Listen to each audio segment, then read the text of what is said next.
pledge allegiance to the flag of the United States of America and to the republic for which it stands, one nation, under God, indivisible, with liberty and justice for all.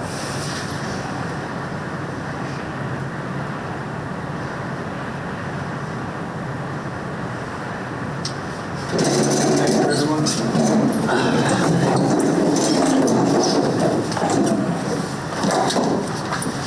Welcome. Good to see everybody here.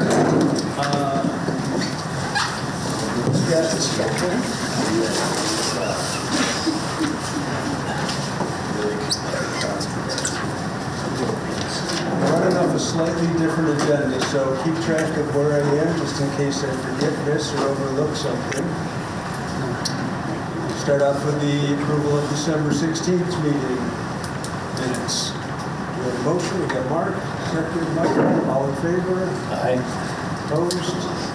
Okay, so moved. December 13th, special meeting minutes. Motion. 23rd, yes. December 13th. Okay, Mike. Any discussion on any of these? All in favor? Aye. Opposed? Carried. December 30th, year-end meeting minutes. Motion approved. Mike? Mark? Any discussion? All in favor? Aye. Opposed? So moved. All right, treasurer's report. Let's do January 6th. See, I told you, keep track. We're testing us. Okay. January 6th, we have a motion. Mike, second? Mike, make a Mike. Any discussion? All in favor? Opposed? So moved. How about the treasurer's report? Okay, treasurer's report. First, I'd like to just go through the papers, as we've got a lot tonight. First of all, you got this one that has tonight's vouchers that came in late. Okay, so they're not on the report itself. Okay? Second of all, you got this two-page one was what last month I told you I'd have ready for the public. I didn't have it last month. It's a two-page report for the December, at the December end of the year meeting. You already have it, right? I said I'd have a copy for the public.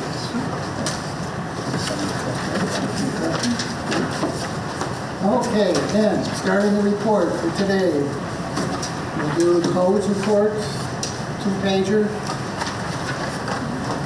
On the front, this is for the year. January through December 2024.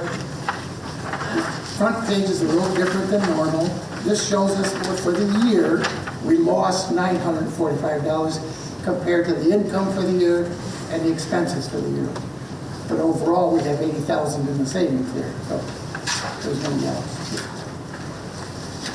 And then you turn it in, inside page shows the checking account for the year. The next page shows at the top the bank account, M&T, with $26,457.16. And at the bottom, the New York class account, $61,356.09. Add the two numbers together, it's $87,813.25. Okay. All right, starting for the district, we have 46 district vouchers, 6 credit card vouchers, 2 permissive referendum vouchers, and 5 of those, I'll call them late vouchers because they missed getting in time for the report. Okay.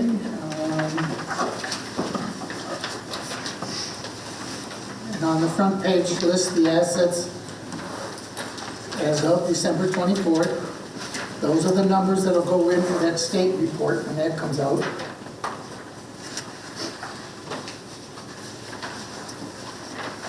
I did not put in previous year comparison chart for this one. This just shows the budget and the actual for 2024. And And let me see, some of my dates are messed up, but. And if you look, it has the last year's budget on the page 2. I'm sorry, I didn't number the pages this time. Page 3, rather. 2,146,000. Oh, yes. Anyway, I'm sorry, I'm confused. This is this year's budget. 2,146,000. So the budget versus the actual is showing from January 1st to now what's been spent.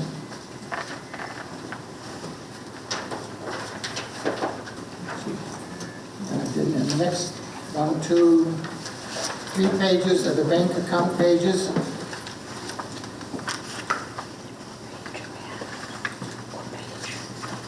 No longer paychecks will be on there. That's the firehouse payroll. Now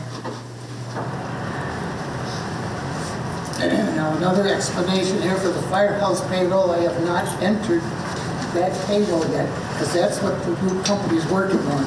As last year I had all the difficulty with the payroll. I wanted to make sure this one starts off fine, and they're working this week on it. And hopefully next month I'll be able to put in the pay. What I did this time, it's lumped in. So page 2, under payroll expenses.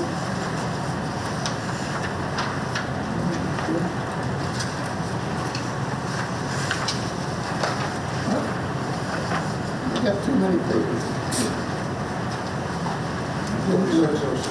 Yeah, I didn't put it in. I just totaled. Oh, there it is. I'm sorry. I got it.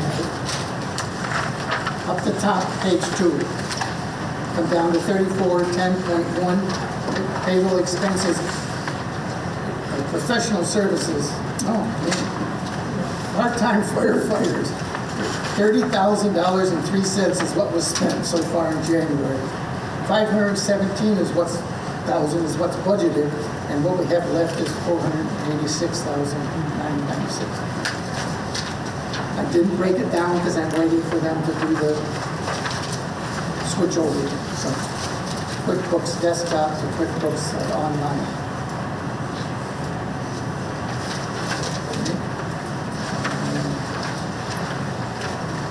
So payroll on page, my point was on payroll on the bank account won't show anything. That I haven't entered it.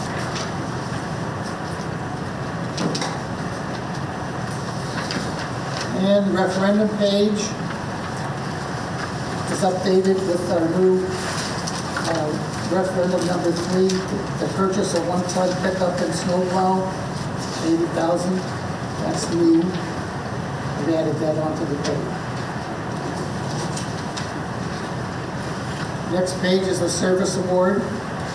Our balance $1,056,000. Next page, principal and interest for this year. First payments in March. And 1, 2, the last 3 pages are tonight's vouchers. If you add the late ones, total of $2,262.26 to it, it brings our total of the vouchers to $33,488.97 for tonight. What was that total again, though? $33,488.97.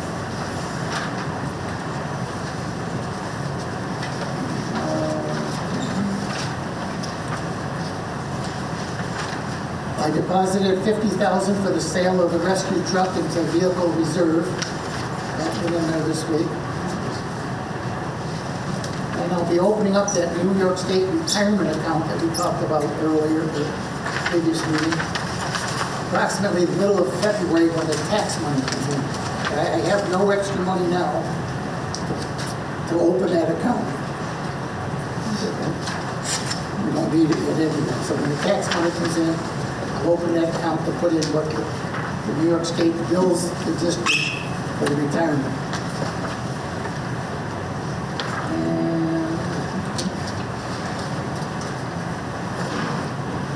And when Mike wins the checking the bank statements, Mike, sure.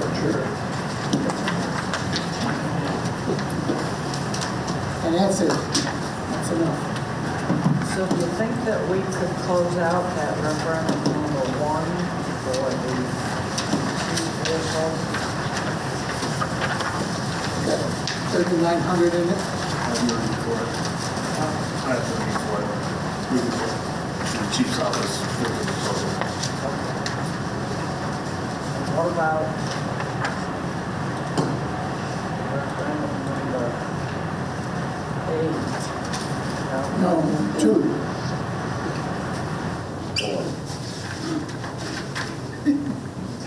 Well, 4's got 11,000. Referendum 2 is 1,900.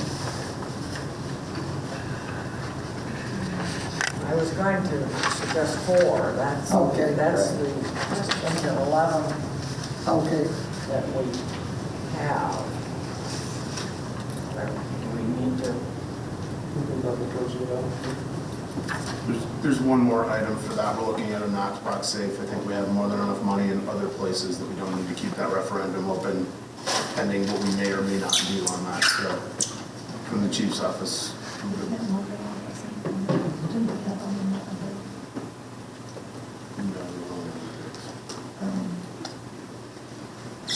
From the chief's office, we're good. So that's 1 and 4 and 2 also? Well, I just don't. No? Oh, wait. 2 is radios and communication equipment. You've got $1,900 in it. You would just jump to it, that's all. You were talking 1 and 2, and then all of a sudden. Yeah. Yeah. So That is should be fine. 2 okay to close out 2? And we close out 1 4 and 2. or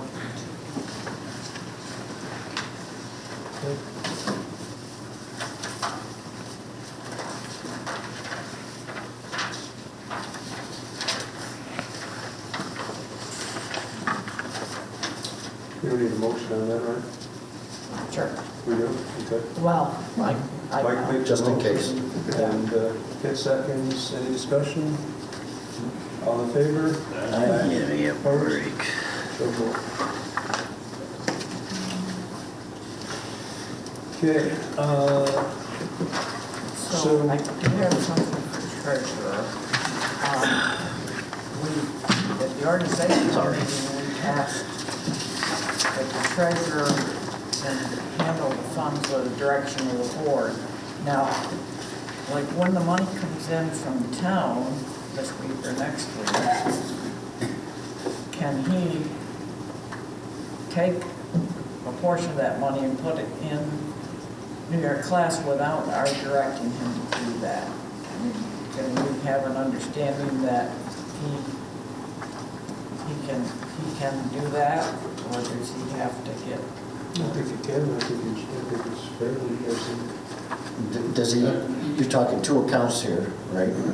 So if he knows he needs, let's say 101, then the remainder goes to the other, Yeah. versus just leaving it as decision. Do you know what you need for Yep. at least one of them? Right, and like, also, like the 50,000 we got for the sale of the truck, I put that in the M&T bank because I have set a precedent of coming to you to move it to New York class.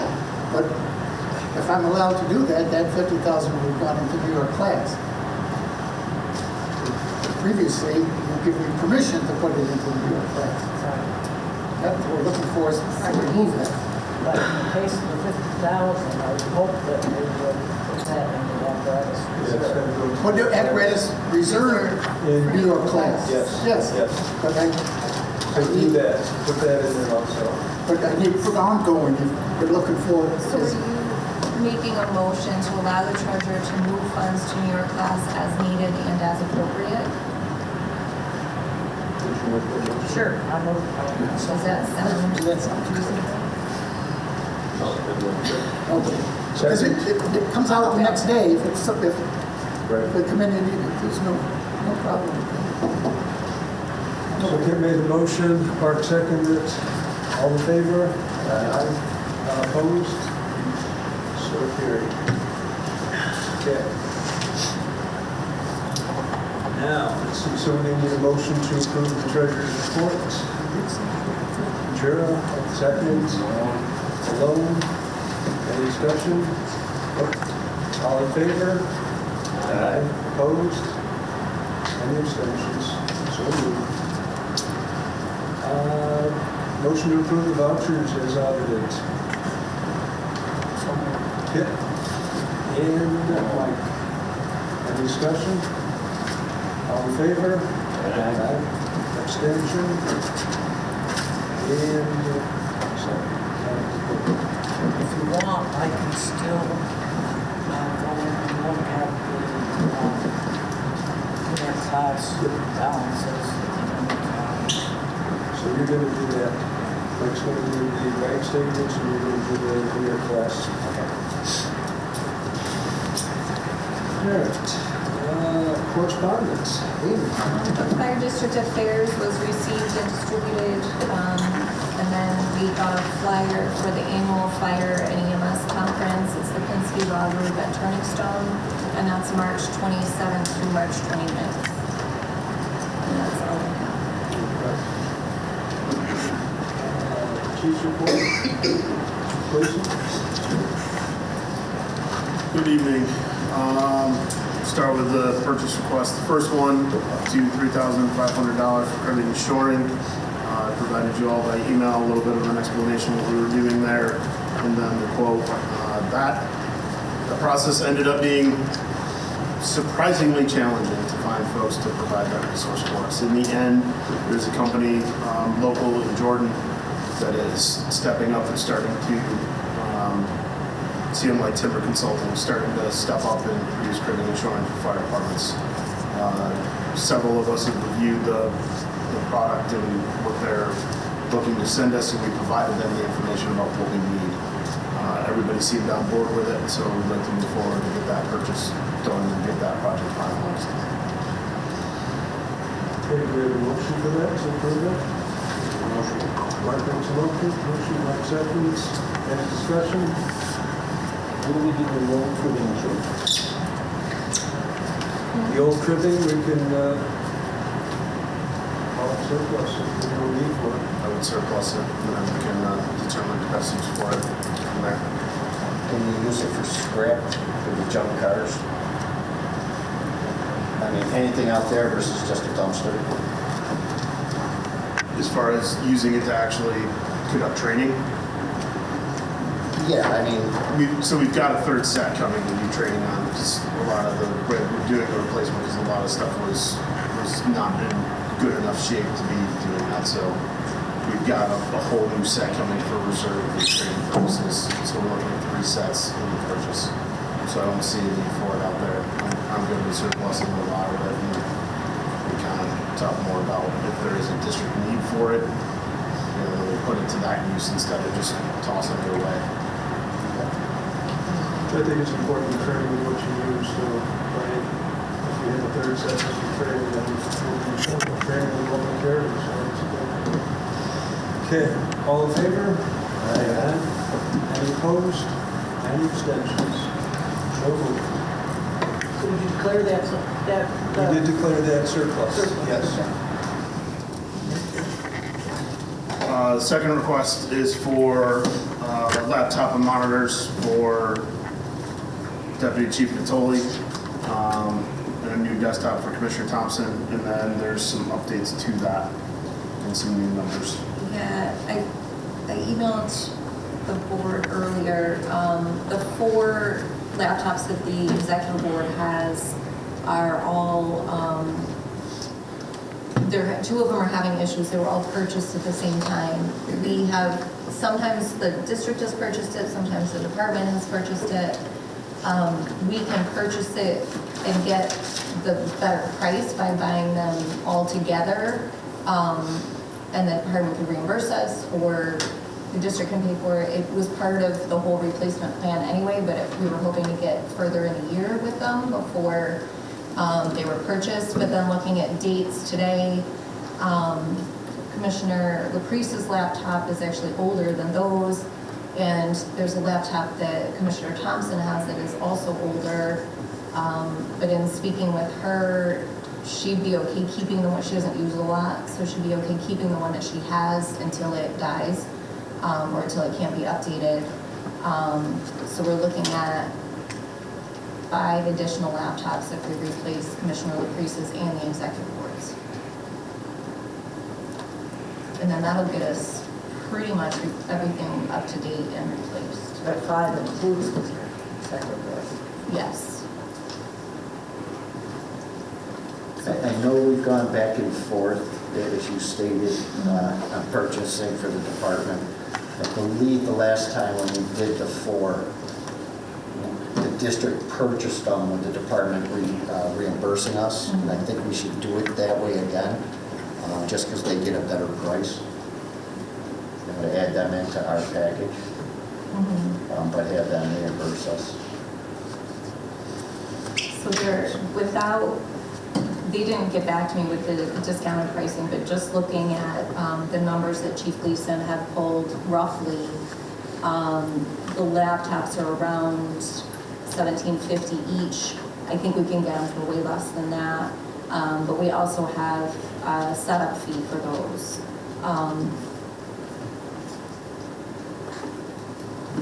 So we would be looking at, I can't do the math in my head. Yeah, $1,750. So for us, it would be 2 laptops, and then the desktop was, what did we do for the desktops?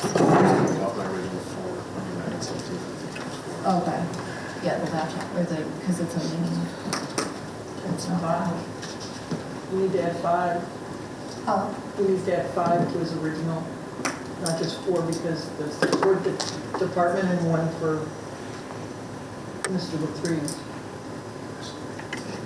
but if the district's only paying for 2, we only need approval for those. But he needs to add the numbers to his. And provide the number of the department, because the department has to vote Yes. on whether or not they'll pay for them. So,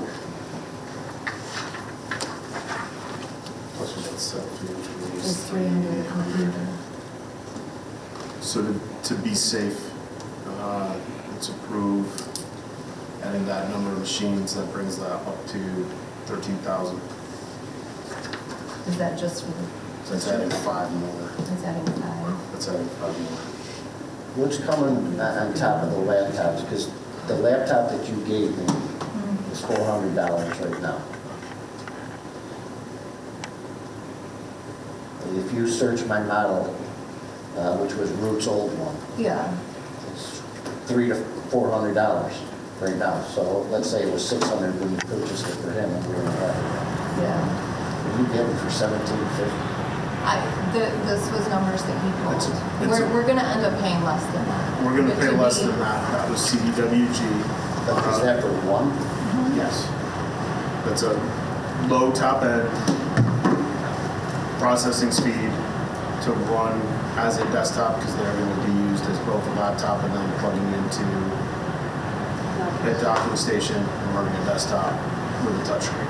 So it's not top of the line. It's low end, high spec. And last- Is basically what we're looking at. When we did We the- will be under that again, right?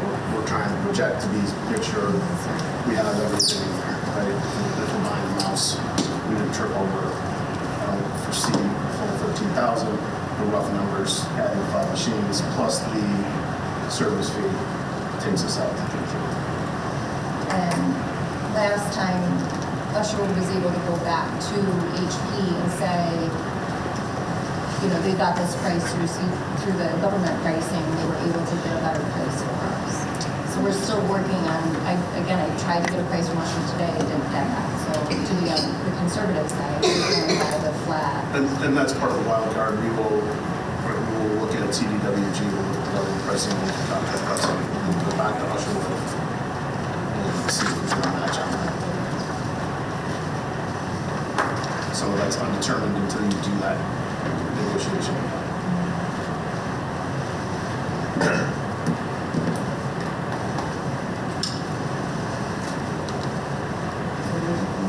Because it was 4,000 So we're not. So what is it now, 13,000 is the request? 13, I don't know where you stand on who's reimbursing who, though, but that's just the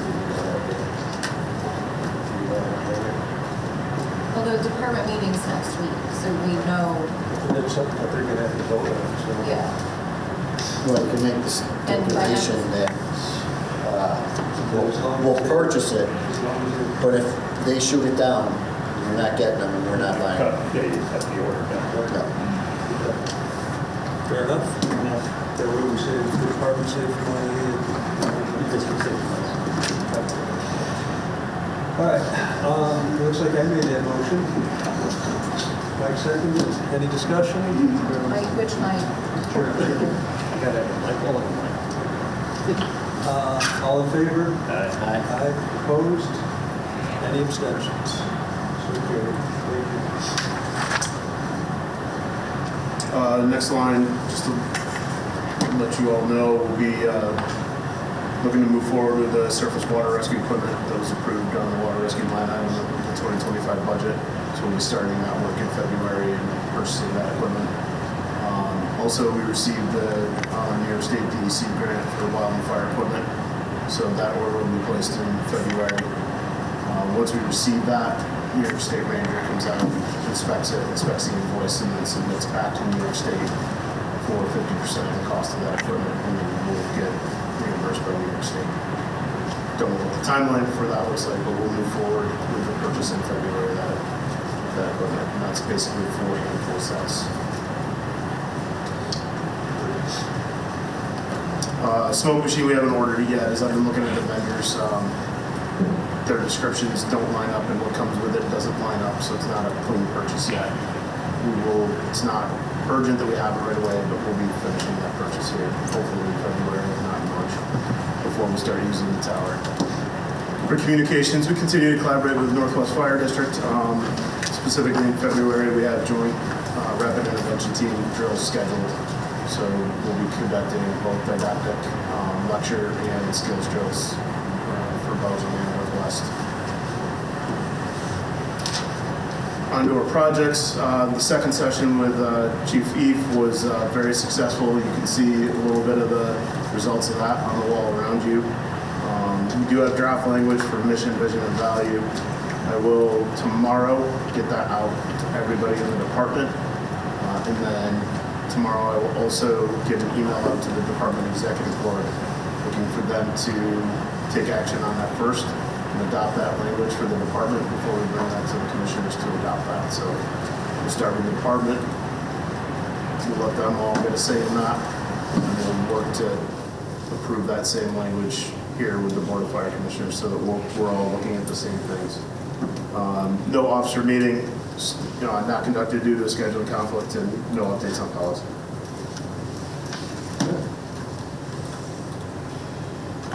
So we got Deputy Chief Natoli down. Anything on him? Any report? No? Well, do you want to approve his appointment? Probably ought Yeah. before we get a report from him. I would make a motion that we approve the appointment of Deputy Chief Natoli per the agreement that we have signed. Okay. Do you have a second? Mike? Any discussion? His start date will be tomorrow, I believe. Okay. All in favor? Aye. Opposed? Any abstentions? So moved. now that we have that approved, just so everybody's on the same page, kind of as how we're moving forward with that, talking to both Chief Natoli and Chief Melchior. For line of succession purposes, I will remain Car 1, Chief Natoli will become Car 2, Chief Melchior will remain Car 3. So in my absence, it'll fall to Chief Natoli. For both of us absent, it falls to Chief Melchior. However, I am looking at both of them as basically 4 bureau chiefs, right? So of 5, they're 4. I'm looking at both the first assistant chief and the deputy chief is the same level of authority and responsibility, right? So we do have to have line of succession. Car 1, 2, 3 defines that, but as far as our roles and responsibilities going forward, I'm looking at them both to maintain that a similar level of responsibility and authority. We'll be meeting tomorrow to start to break out how we're going to split up our responsibilities, who will be responsible for what, who will be carrying what forward, and kind of get a rough idea for us. Some more to come for you all on that. Okay, very good, thank you. First Assistant Chief Melchior. My report basically is on training real quick for you guys. Last year, EMS training, we completed the protocols training for all the EMTs. I believe almost 100% completion on that, which is great. We completed the CPR ED training for everyone. That's pretty much done. 100% is qualified, which is also another good milestone for us. And also the other thing that happened is last Thursday, we did some training, and some of you guys were there at that training, which included donning and rapid response to a victim. And we got to put it into effect just a few days later in Baldwinsville for the Legacy Apartments. So our people were there and making grabs. It was great to see that training go into effect. Comment made at that drill from one of the people is, we had 24 people at the drill. Comment made to me was when drills are effective and relevant, people show up. So that was good to hear. Just sent out an email for this week. We're going to continue on with the SCBA training to build up into the RIT training later on this next month. So encouraging everybody to get out there and show up for that drill. Hopefully word of mouth will travel and we'll drag people in there to do some training, and hopefully we'll maybe drag a couple victims out on Thursday night. So, end of my report. Any questions? Nope, very good. Thank you. All right, so the committee assignments, that one out, do you need a motion on that, or is it just fine? No? Okay. All right, so they're now in alphabetical order. So we've got budget and finance, we've got Kid on that. I guess I have no report. We'll start sometime in the next couple of months. Okay. Building grounds maintenance, Mark's on that. Nothing at this time. We'll look into the roofs and leaks and everything else as the weather comes around. Fire EMS equipment, I don't have anything on that. I know Mike, Mark, you were here before the update on the new 21. New 21, we did do one change order on it. It was a slide-out tray for the computer, for the officer seat. But other than that, it's still in progress. Still looking at June. Yeah, roughly June. I just talked to Mr. Dombrowski last week. Fire prevention, we got the that part. More report this time. Long-term plan, Mike, Carol, you got that? Yeah, again, that progressed very well. Same ideas continue to roll out pretty much. Staffing is our #1 problem. We've got to a point, pretty much everybody in this room heard the same spiel over and over again of what's gone on with long-term planning. It's time for us, and past Commissioner Quinn brought it up at the last meeting, it's time for us to take our thoughts, bring it back to the commissioners and see where they would like to go with it. And Marty has volunteered to kind of oversee this in the direction it may go. A lot of the ideas were, possibly building a new station, if that was to occur, rough ideas. Looking at new station builds and requirements for even this place here, we went to a two-company engine truck type station. We're looking at 10 separate dorms. So our cost on top of a 4-bay station could easily be 15 to 20 million. So luxuries will be far and few in between, but if you combine the two stations, you should be able to make it all work with the possibility of closing down headquarters, selling that, and in the interim, taking over possibly this room. We're adding dorms and the office space, but those were just ideas that are thought out, nothing cast in stone. Again, it's been a think tank of a committee so far. Marty's got a lot of vision with this, so I encourage you, to stay on with it. Did I word it the way you wanted? Semi. The one quick question I got is, looking at your setup for next year long-term planning, will be Mike Malone. Correct. So you're dropping out? Yep.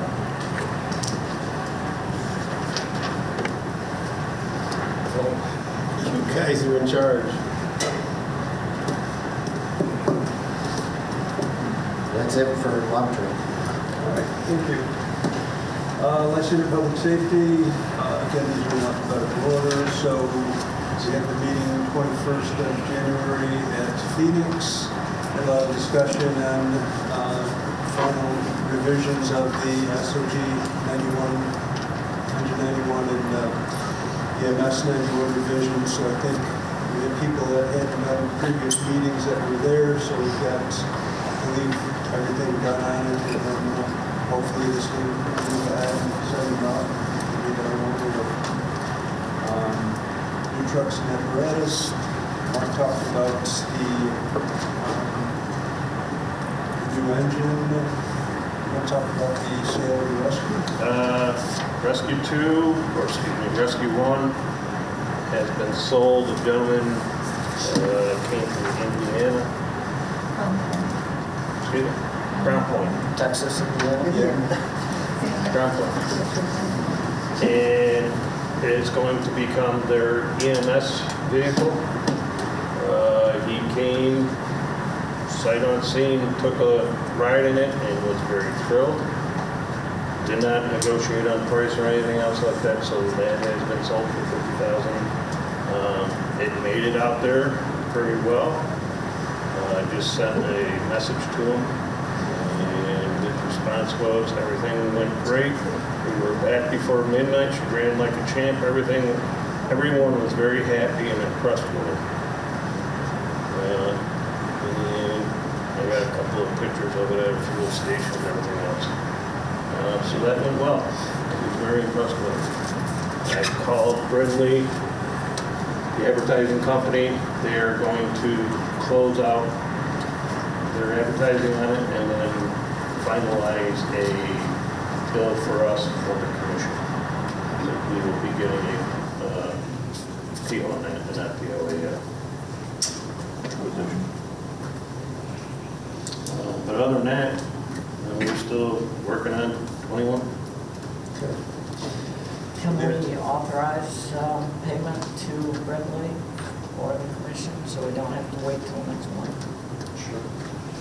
Make a motion. Made the motion, Kit second.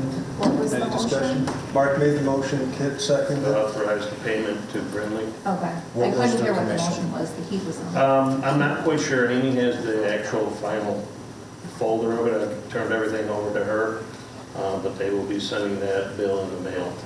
And it's a percentage of the cost.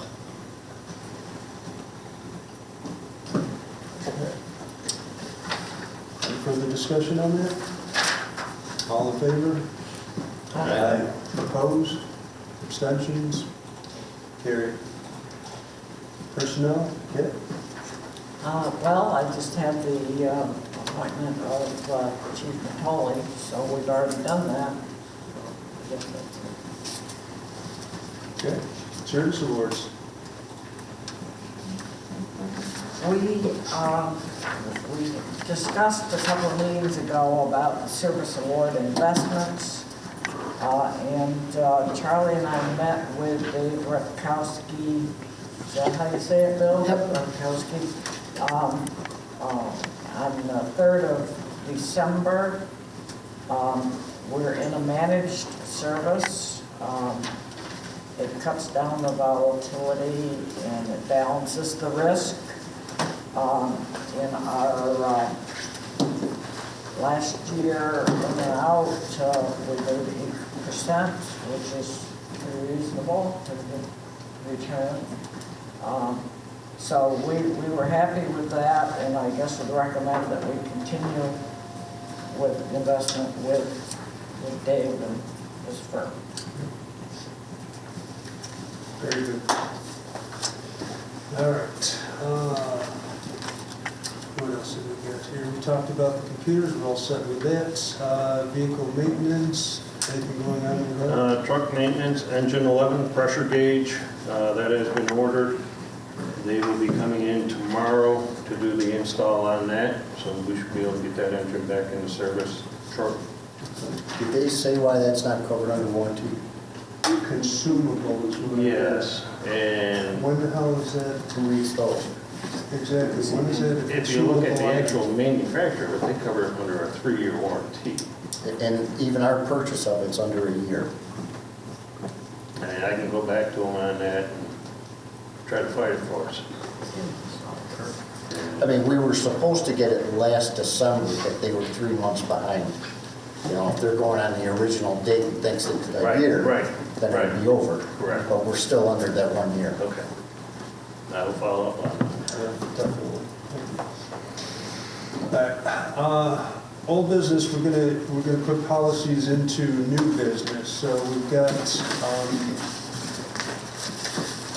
policy 02002, duty shift.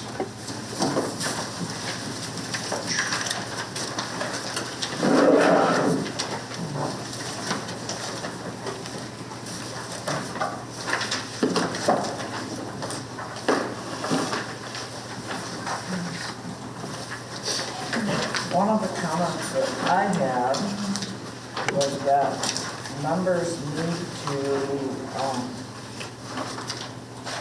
complete the paperwork, the necessary paperwork for getting credit. So that should be added somewhere.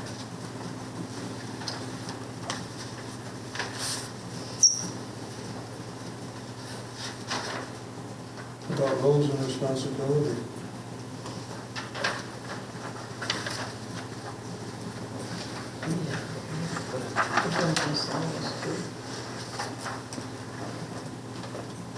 Yeah, seems like a good place. So we can either add it to 5.1, the member's responsibility is responsible for identifying the shift on which they will participate and is responsible for filling out the necessary paperwork.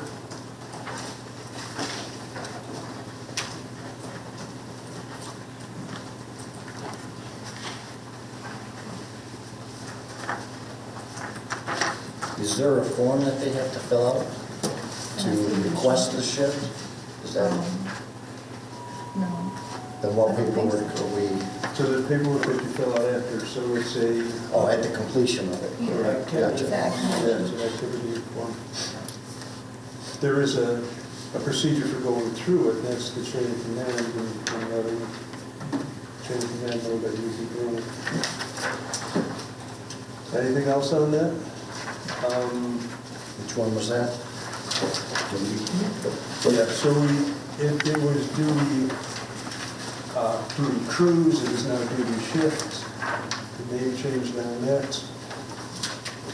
We dropped it down to 4 hours from 6 hours. Previous chief, Root had suggested 6 hours on that. 4 hours kind of corresponds with ROSAT, makes it a little bit easier. On the front page, just so we go from front to back, please. 4.5.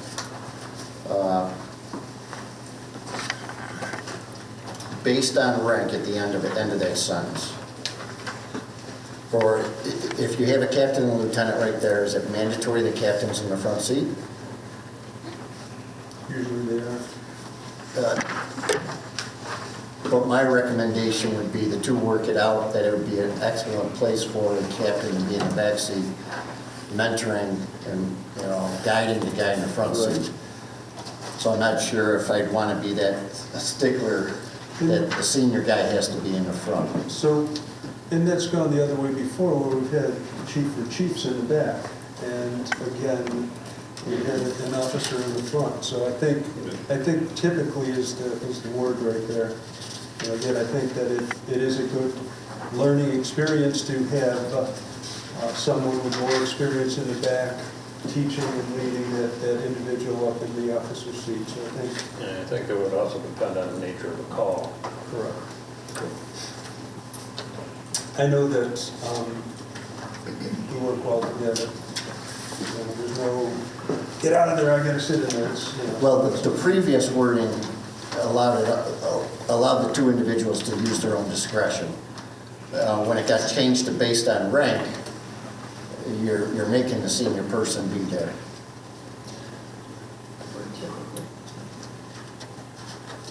So previously it said, member who has been elected to an officer position of lieutenant captain, line officers, when present, will typically occupy the right front seat on calls. The wording was changed on that. It makes a little bit more sense the way that it is, I think. Again, it just leaves it up to his discretion. I've had instances where we've gone on calls, and I don't have an issue riding in the back where one of our career staff is here. Don't have an issue with that. So. Anything else on there? The other thing is 6211, the times, 8 to 6, 6 to 8, 8 a.m. to 8 a.m. How about if we go 8 a.m. to 8 p.m.? Got it. Okay. Because that's 8 No. a.m. 8 a.m. Right? 8 a.m. to 1800, 1800 to 0800. So you want to change all of the PMs to military time? Yes. That makes sense. And then 0800 to 0800. Can you point me again to where this is? 6211. 6211.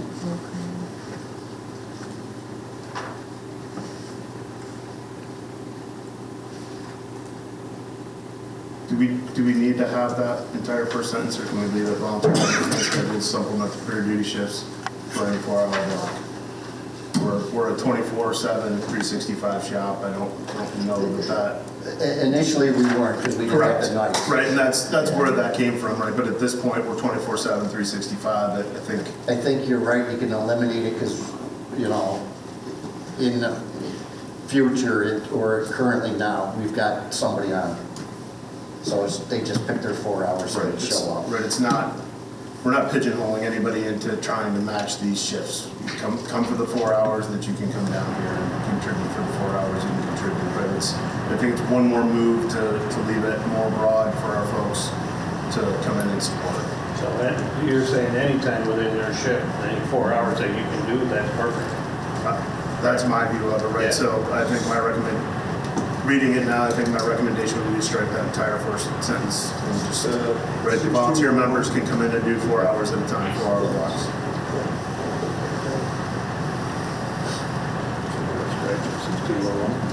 First scratching the top, we're leaving the volunteer members may schedule to supplement the career. Yep. Okay, for any 4-hour or more period of time.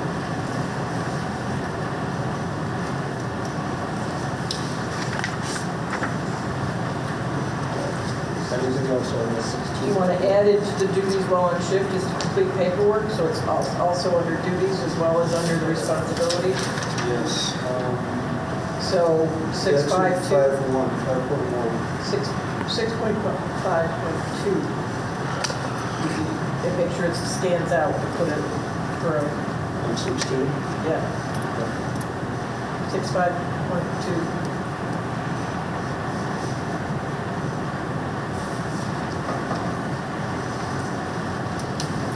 it's the responsibility of the member to fill out the necessary paperwork.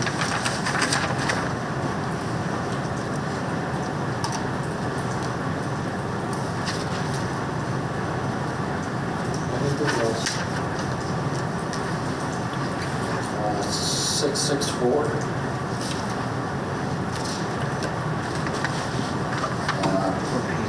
It's mentioned, second to last word, an adequate crew.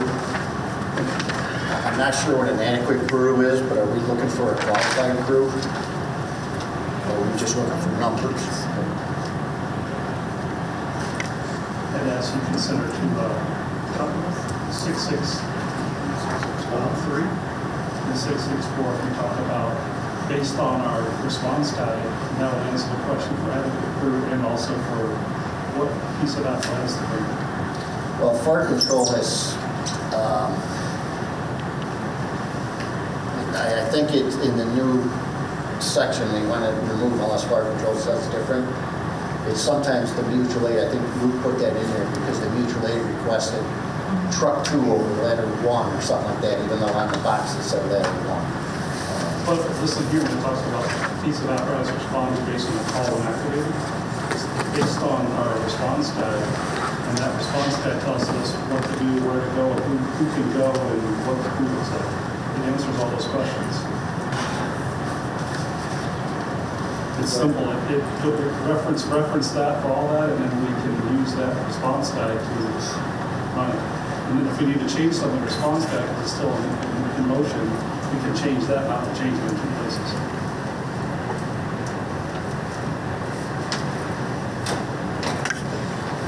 So you want to add, as per the response guide? Based on the response guide. Based on the response guide? Yeah, so 664, duty shift may respond to mutual aid requests as needed, and per the response guide. And we can tweak the response guide as we need to make it work for all the different calls. And we can train on it. 6.6.3 would be similar. The line officer, chief officer shall determine which piece of apparatus to respond with based on the response guide, unless otherwise instructed by fire control. Right. When activated gets put after shall when activated based on response guide. That way it reads properly. Not even when activated, take when activated out. We have agreements with our mutual aid partners that supersede 911 hitting us. Yep, cool. Done. If I could ask for one more thing on both of this, and really kind of as we roll forward on our policies and procedures. We've already heard a little bit of confusion tonight, 6.1, point. I would ask that we reduce our numbering to, so take a look at 00-042, go to 6.0 membership requirements. I would ask that we reduce that to 6.0, 6.1, 6.2, and use appropriate paragraphing and bulleting instead of getting 4 digits in decimal places deep. It makes the policies incredibly difficult to read. Yes. We saw here tonight, it became incredibly difficult just to discuss it because we were tripping over numbers. So I would like, if we can, to, and I'm happy to assist in this process, that we go to 6.0, 6.1, and use appropriate paragraphing and bulleting so we're not getting more than 1 decimal place deep.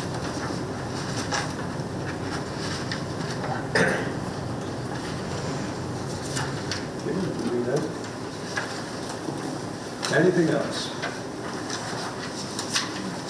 Show me what you want afterwards, Chief. We'll fix it. Do we have a motion? As I'm just reading through here, under miscellaneous,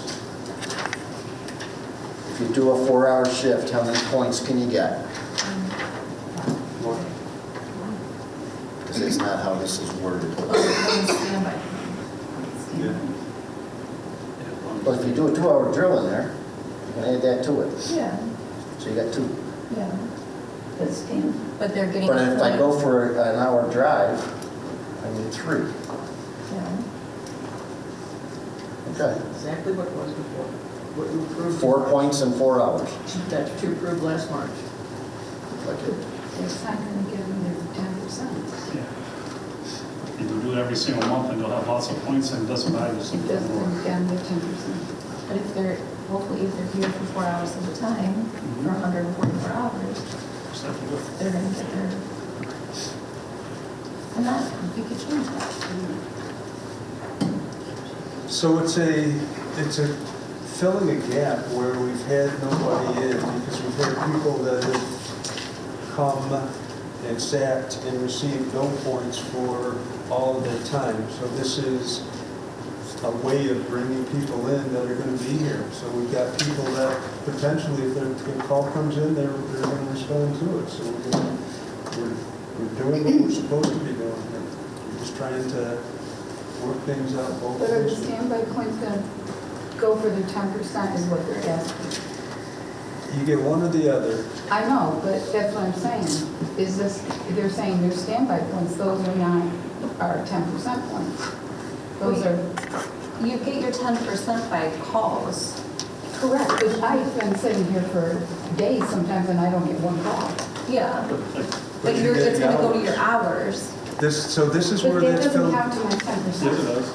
This is, Doesn't matter. I'm asking. yes, it is. This is filling in that point. So you sat here for hours and days and months and weeks and years, and you didn't make a call, but you've acquired accumulated hours. So now you've made that. So now you're in good standing because of that, because you were here. So that's why this all is happening. Okay. Okay? So you're getting credit for being here, whereas before you were not getting credit for unless That's you in get the a call. membership review policy.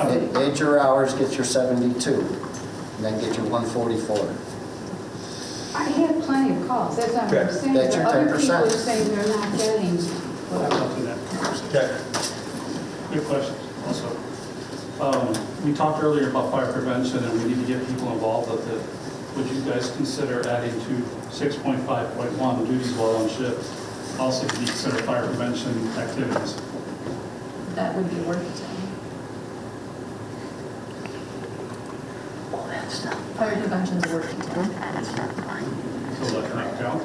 I mean, you're living, you could make a call, you could be at the school and you can make the calls for, It's under 6.7, you can receive a point for work detail. okay. Fire prevention's work detail. It just talks about a variety of activities. I just thought it'd be nice to put in there fire prevention in that, to give some more ideas what could be done. Besides staying here at the station, doing out fire prevention, pre-planning of the district, some of the other things that are actually out there in the community, interfacing with the community, interfacing with leadership, which we talked about in our mission, vision, values. So we can take that from the chief's office and make sure everybody understands work detail as those things and provide some guidance on what to do for activities. So we'll take that under our umbrella and explain it to everybody. That's why the setter is there. Okay. One last question. If there was not a paid crew on, is there a staffing requirement, qualifications that have to be there? Interior, EMT, or can you have 4 exteriors do a standby?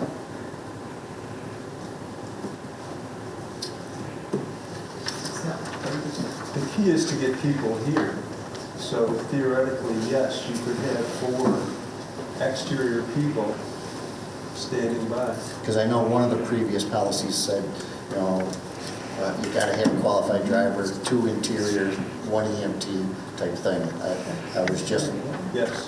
So that, again, this would be under the chief's office is how they're going to respond. You're going to have to wait for qualified personnel to arrive. So yes, to answer your question, yes, you could stand by, but hopefully you'd be doing some sort of training, but again, you'd be waiting for an EMT or an interior firefighter or whatever the case may be. So pretty much, they could stand by, but they'll be, if it was 4 or 2 people, they'd be waiting for the remainders to come to respond. Pretty much. Pretty much. I don't think we've had that, but I think we'd have to welcome that. I would just say, also, since we already said we'd take it out of the chief's office, that would be another requirement, so that we can make sure that everybody has driver training for squads and CPR training and anything else so that they can make an immediate response, no matter who's here, they can go. So it's up to us to make sure everybody's firemen, EMTs, I don't care who you are, CPR, AED, and everybody's getting qualified on some kind of squad, so they can make a response. That would be the priority, in my opinion, if they were to do a duty shift that didn't have people that were qualified. They work on that. Or come find a chief or officer and let's get that. Right, and this all has to go through the chain of command, so an officer would be aware of it. So, any more, we have a motion on this, before we have discussion on this. I'll make the motion that we accept changes as discussed. Do we have a second? Okay. Now, do we have any discussion on this? Any more discussion on this? All right, all in favor? Aye. Opposed? Abstentions? So moved. We'll make the necessary changes. Thank you. Okay, next. What do we got next? How about 00042?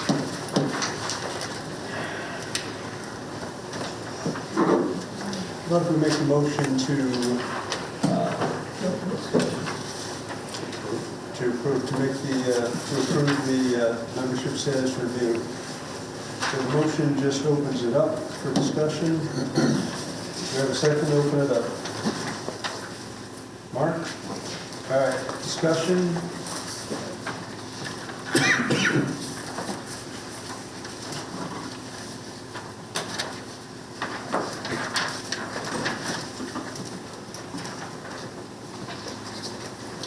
So some of the things that were modified to this is we added roles and responsibilities.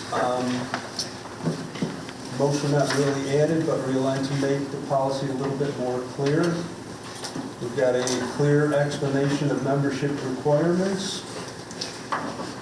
Requirements of the allowance for duty shift hours versus calls, and the procedure was made clear.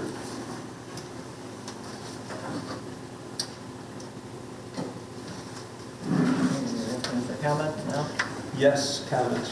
7.4, the members will be notified of their status within 2 weeks.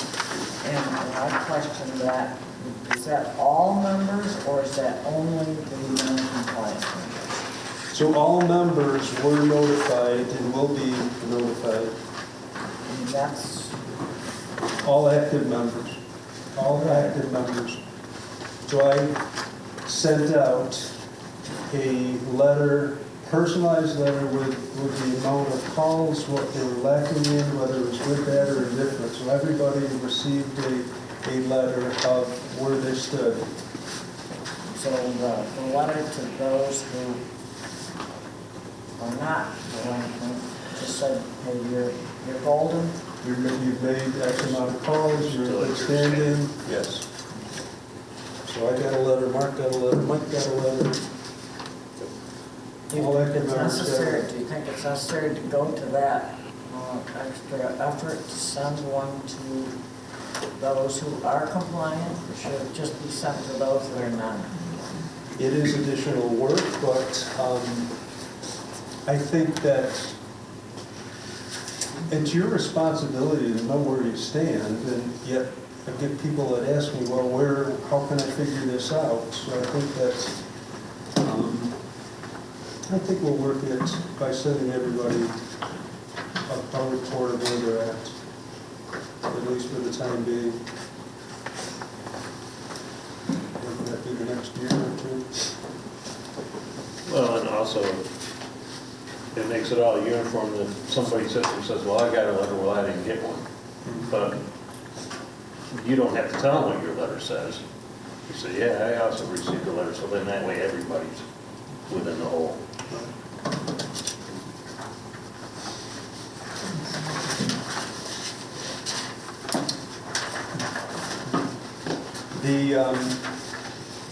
The one thing that did not get changed, and in looking at it, is go down into the number 6 line there, 6141, participate in 3 drills,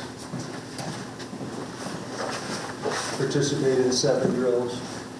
I think where we have an opportunity of at least having potentially 2 drills a day, it should be a little bit higher than that. So I would say 6 and 12, but Well, keep in mind, the daytime drills are an hour. 2. There are 2. Most of the time, they're an hour. More times than not, they're an hour. Okay. So you have to do 2 to get 1 point. Because drills have to be 2 hours. 360 days. Okay. So I don't know that's something maybe we could look at if we're into it for a little bit and see. But they're not getting, if they're only doing 1 hour, they're getting half a point until they do another drill. So again, it's not changed, it's still 3 and 7. Yeah. I'm just saying that the opportunity is there, and yet we have people that Can't make the 7. can't make the 3. And that, well, John, you've been checking around. That number is so low of a requirement. I can't find anybody with 7 for a year. So Yeah. Moyer's Corner says 12 on a revolving basis, so it constantly moves. Like, if you have to keep 12 in a 1-year period, it never changes. You can't do like 6 and disappear for 6 months. And they check it by quarter of the year. Baldwinsville Northwest is also 12. Everybody else that I've ever spoken to is at least 1 per month is what their expectation is. And you have to have excuse. If you're somewhere else, they actually have forms that you have to get signed for a reason why you were at the department drill. So if you were at a state class, they have the instructor sign that you were here, that's why you missed this department drill. But nobody that I've seen has anywhere close to 3 and 7. And most, I don't know if anybody that offers drills 24/7, anytime you want to come in and do whatever drill you wish to have. That's something also unheard of. I think going along with what you're saying, if I have it right, if you're going to want to increase the drills, tonight would be the night to do it. Because you're reviewing the rest of the policy. Okay. And I think it is very low. I mean, driver training, district familiarization, hour drive, nothing terrible, but anybody can do that one, so.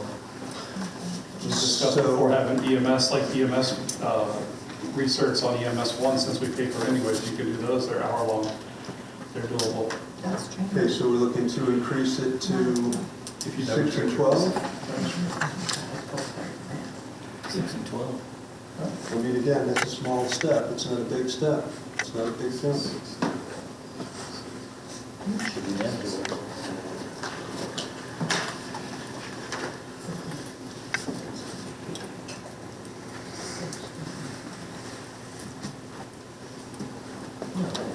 Okay, 6 and 12? That's 1 a month, and you got a business meeting the other. You got 2 nights down for your kids. And they are available any day for the asking. And other nights. And like I said, this year on the training schedule, we actually have stuff on Saturday morning. So you get a Saturday morning and skip a Thursday night. Yeah, I don't think 12 is unreasonable. I don't think so either, so So I'll make the motion to change that if you want to throw that in there. we don't have to make a motion, we'll just change I it. realized after I said it. It's okay.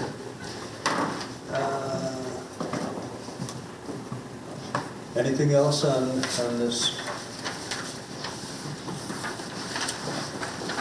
We've got the or in there. So it's calls or hours.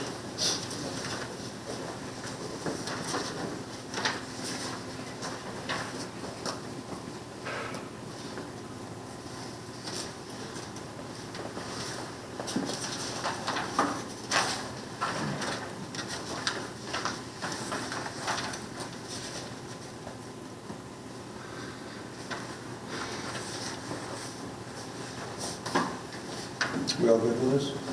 7611, I had sent you a thing on life member status. They'll be placed on inactive status indefinitely. They're already inactive. We're going to put them on inactive? Why don't we just put them into some type of retirement, and do you really think they're going to come back? I mean, most departments only have 3 type of memberships. If you've obtained life member, you've been here a long time, probably looking to just relax.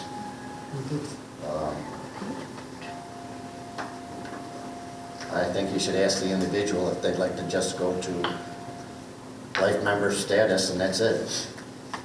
You just take all the social benefits at that point.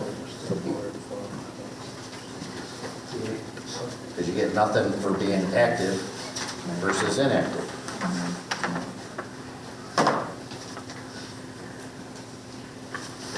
But aren't you a life member status once you obtain your 15 years and the department votes you in as a life member? Because the department has to vote for life member status. Once you've achieved your 15 years, it's an automatic given. Are you sure? If you are Yes. below the 15 years, it has to be voted on by the membership to accept it.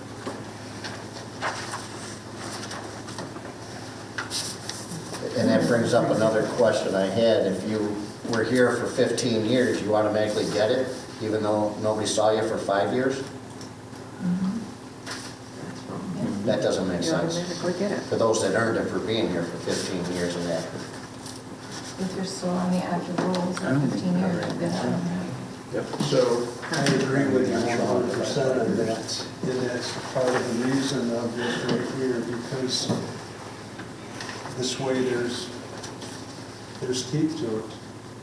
You're not going to just float from year to year to year until all of a sudden, hey, I've been here for 15 minutes, or 15 years, but I haven't stepped foot on the property in the last 10. So again, that's where this comes into play. Starting forward. But there's no other category to put them in. It's called removed. Yes. Well, yeah. We're talking active, we're not talking life numbers, so, yeah. So,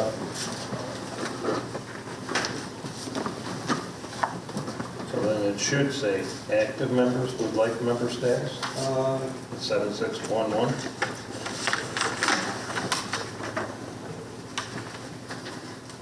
Because you're saying members with life member status, you're not saying active members. So I kind of, Well, you'd have to pull out what life member status actually is, like honorary member, gives you certain things. The bylaws specifically state, life membership will be bestowed on any member who has completed 15 years. Any member may be bestowed life member by 2/3 majority. So it's iffy. But what benefits do they get, does it say? Right to use the firehouse and attend social functions.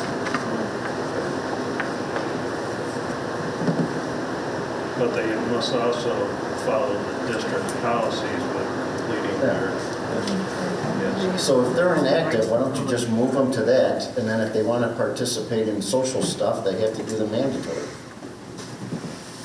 Don't put them on an inactive status, just, you've already given them 2 reviews.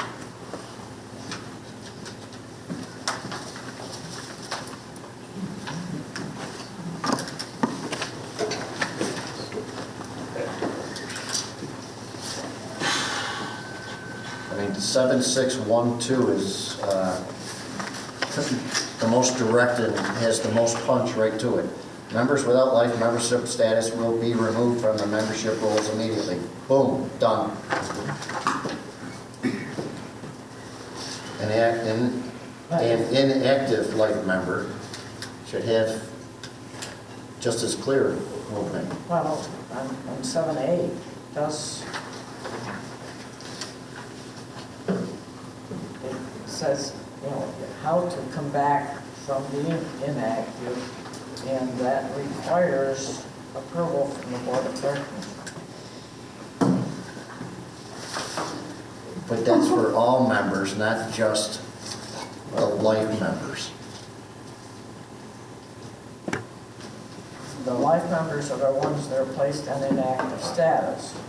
So 7821. Members placed on inactive status wishing to return to active status must meet 1, 2, and 3. What is the benefit of that life member returning to active status? You're not going to. Potentially not going to. Well, you may, there may be. Don't know.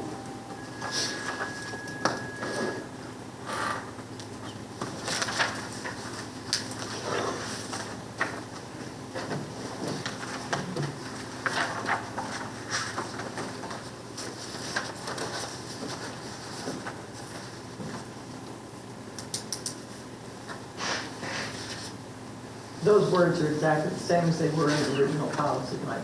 Oh, I wouldn't doubt it, yeah. It still doesn't make sense. So we repeat it. I All get I it. did was fix it so it's more clear. So we'll table this one until next month? I don't think you want to. No, let's move You need to be along. able to frame All right, it. so 7611, what do we want to do with that? I mean, it's indefinitely, so you can be on, a life member can be inactive indefinitely Correct. unless they meet the requirements to be reinstated. So that just explains it a little bit further right there. Why don't you just take the word indefinitely out? Well, just place on inactive status. Be made Okay. inactive. That'll work, Yeah. Take That out makes it as indefinitely. concrete as the other one. You want the indefinitely out. yes. Okay, Okay. anything else on that? Now, tell me again what that's going to read. Just take off the indefinitely. The second one, just if you want to match it, the next sentence after that, as immediately versus indefinitely. Do you want them to match? You can take immediately off. Well, immediately is fine, because it's right then and there versus the next commissioners meeting, next business meeting.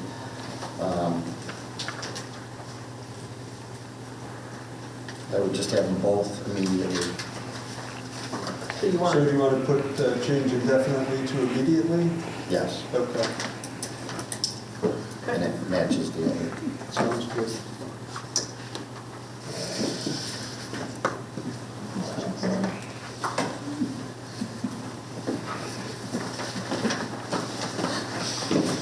Anything else?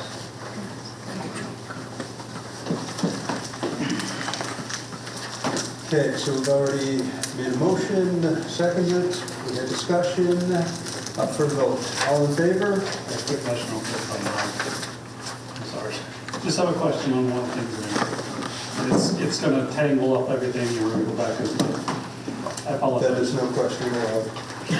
Don't have to answer it. You know? You don't have to answer it. 4.0, the definitions, you have a non-compliant member, you define that.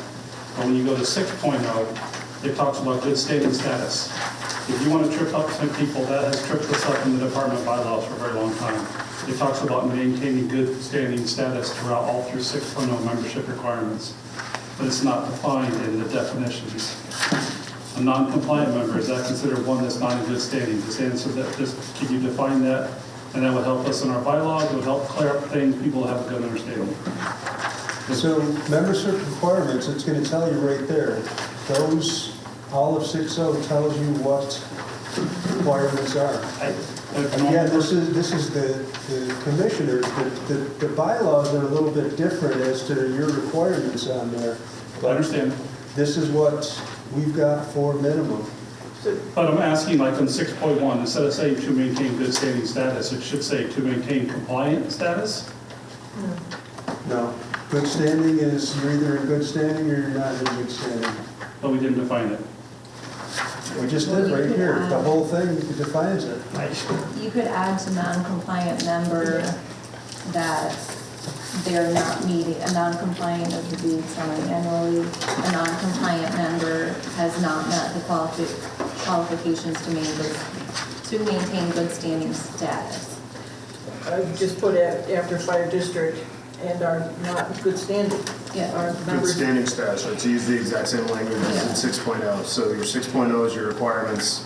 That definition of non-compliant needs to reference the status in 6.0 so that we're not getting tied up into semantics.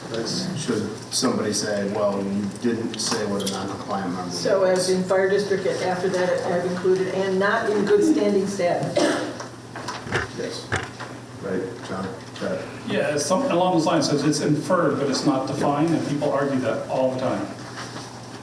Okay. And I said, this will avoid that because it'll actually have somewhat of a definition of what good standing is. I totally understand it means follow all the stuff in 6.0. Pretty much, it's pretty simple. Has the bylaws committee come out with a good standing definition? We are working towards that. Okay, because it sounds like you're asking us to come up with one. We trip over it a lot because it's difficult, because people want to bend it to meet the needs rather than just follow what they did, or what they need is clear. And with if this is clear, then we can bring the bylaws directly with it or reference this, either or, and we may be able to get somewhere. Okay. I appreciate it. Thank you for the consideration. Just trying to make it smooth for everyone. Okay, we're up for vote now. All in favor? Aye. Opposed? Any abstentions? Carried. Thank you.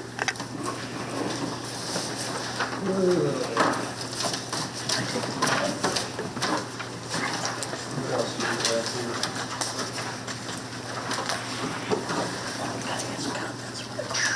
Policy discussion, social media.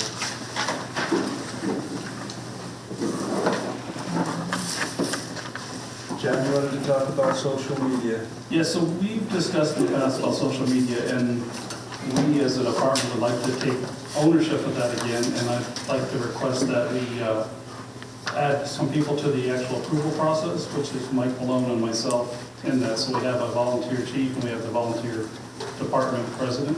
That's one of the volunteer department president helping out. And like I said, we're not trying to take people off the social media policy committee. We're just trying to make sure we can be relevant and get information out quickly. And the goal is to try to let the department run it like Amy actually has envisioned, where we actually schedule things and plan things, and it's not a last minute idea.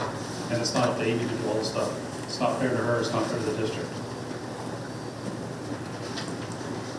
So you're looking to add, but you're not looking to remove anybody from it? Someone wants to be, as far as I'm concerned, if you want to stay on it, they're more than welcome to. They always have the qualifications, so.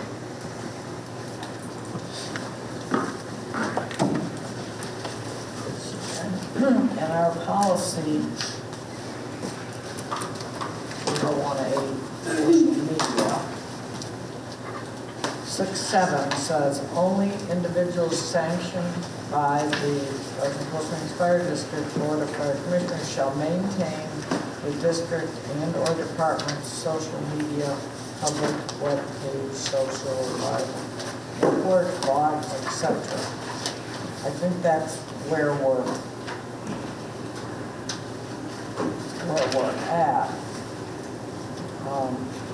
And then all district and/or department social media pages, blogs must be approved by the district, and that's forming those, right? Not just posting those. Is that right, Amy? I think so.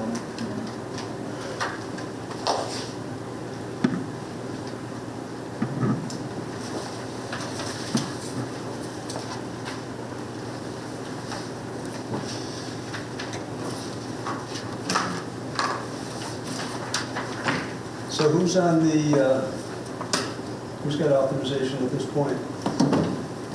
To post, I can post and Jeremy can post, but the process is, like, I don't just blindly post anything.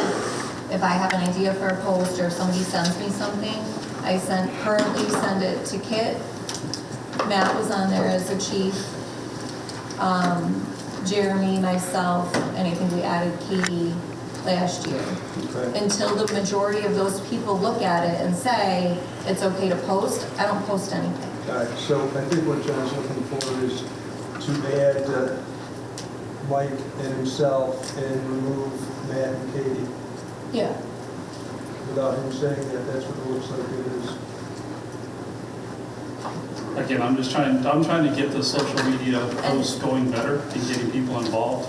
And really, We're going to work on a department policy of what we're going to do and try to plan a calendar out for it and get along with everything else we're talking about doing. other people have sent information to post, and then I just forward it to those people to get feedback, make sure it's appropriate, there's no spelling mistakes, nothing. And that's why I don't like to post anything without somebody looking at it. Even if those people are the only people on it, if somebody else wants to post them, just send it to us. There's a social media email group.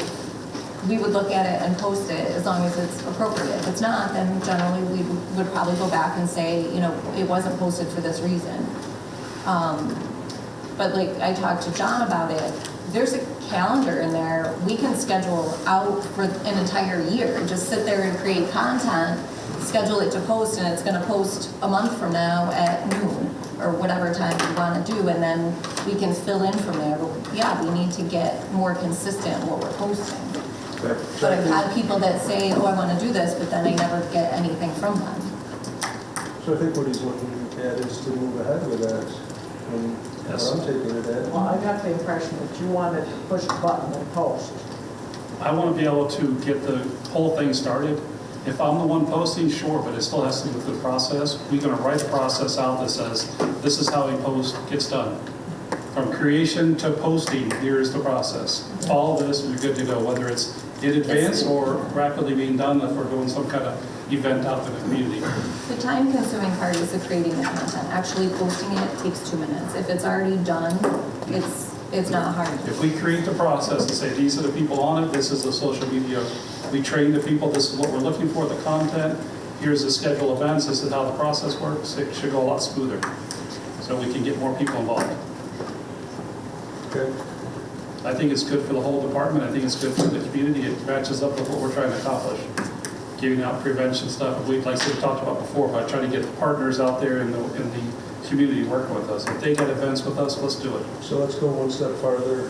Career staff, anybody interested in being part of that? Never even asked. I'll take care of it, make sure they're interested. Or if there's been yourself, make sure that they get on board. Yes, so the approvals will remain the same. We can certainly open up, right, content suggestions, working alongside the department to create stuff on a calendar.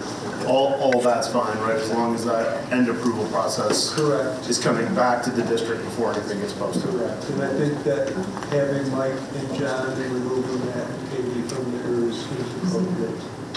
And then they can change me to you.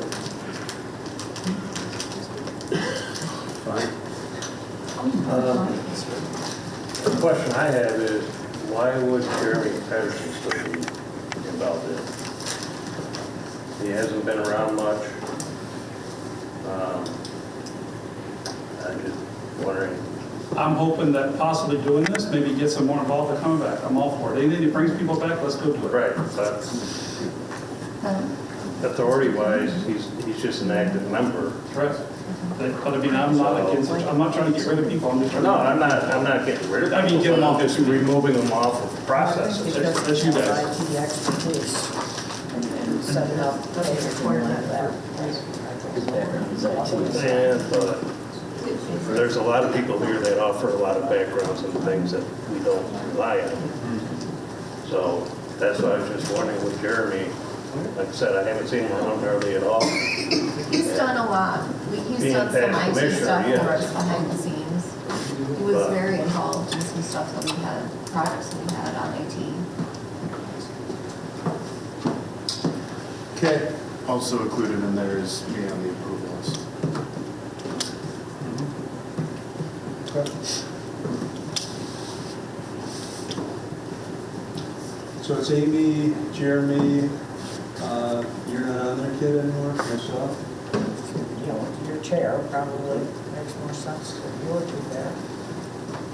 There's a good chance that we do these posts that probably the executive board and all the commissioners will see, all the line officers, all the chiefs, anybody involved in leadership will see what's going on if they're scheduled posts.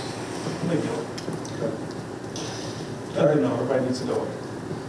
Very good. We'll But- have- But you don't want to have all those people on that list for approval because That is the correct statement, yes. it's That's too correct. cumbersome. Involved without approval, I totally agree. Can I ask a question? Why do we need so many people to get the approval? Why can't it just be a couple people? Well, it will be only a couple because it'll be representative of the chiefs, representative of the executive, and representative of the commissioners. Before, how many were on it before? The same. 4 or 5 were approved before. It was Kit, Matt, Katie, Jeremy, myself, there were 5. I mean, if I heard from most of them, I would do it. If it was, I'm not waiting for 10 people to post. So it was 5 and it will be 5. That's What's all. that?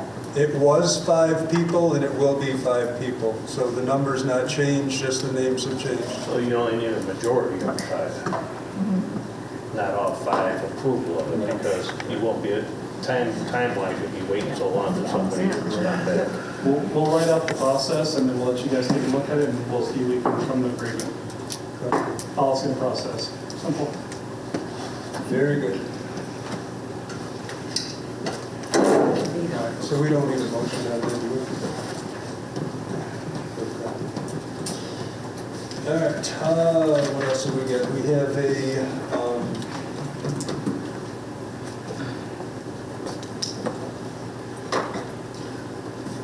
out-of-district support member application.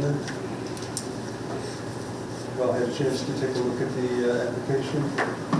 It was approved by the body.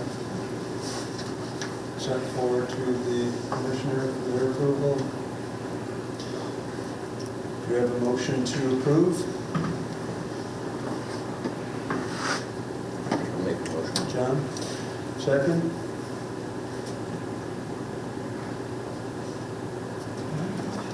Guess I'll second it then.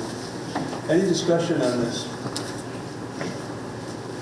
Was the question asked if, I don't know if there's somebody here from the membership, why they're not volunteering with their home department? If they're out of district, why are they coming to Belgium when we don't really have events? Quite a bit of members like that.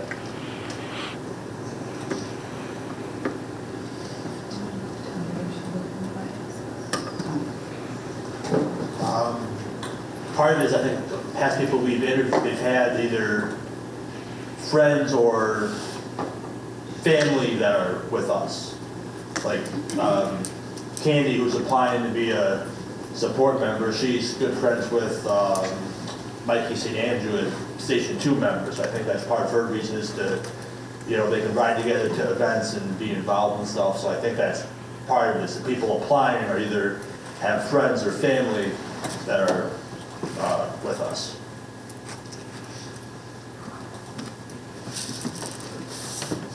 I mean,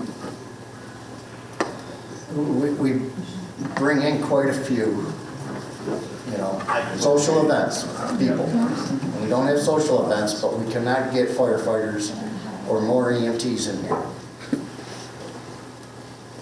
We have started the process. If no one has been participating in any of our functions, they have been reviewed and removed.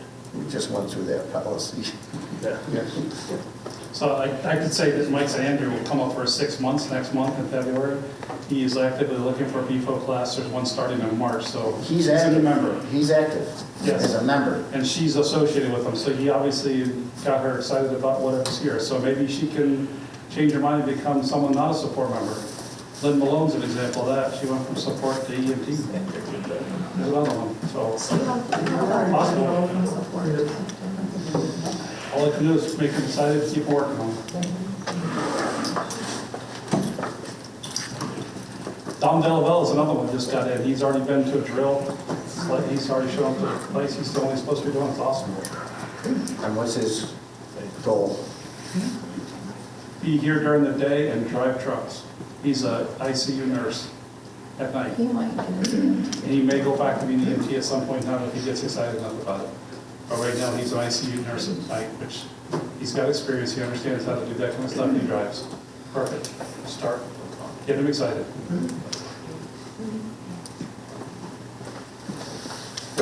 Okay. The only question I have is that Candy has a non-driver ID. Has she got a way to get here?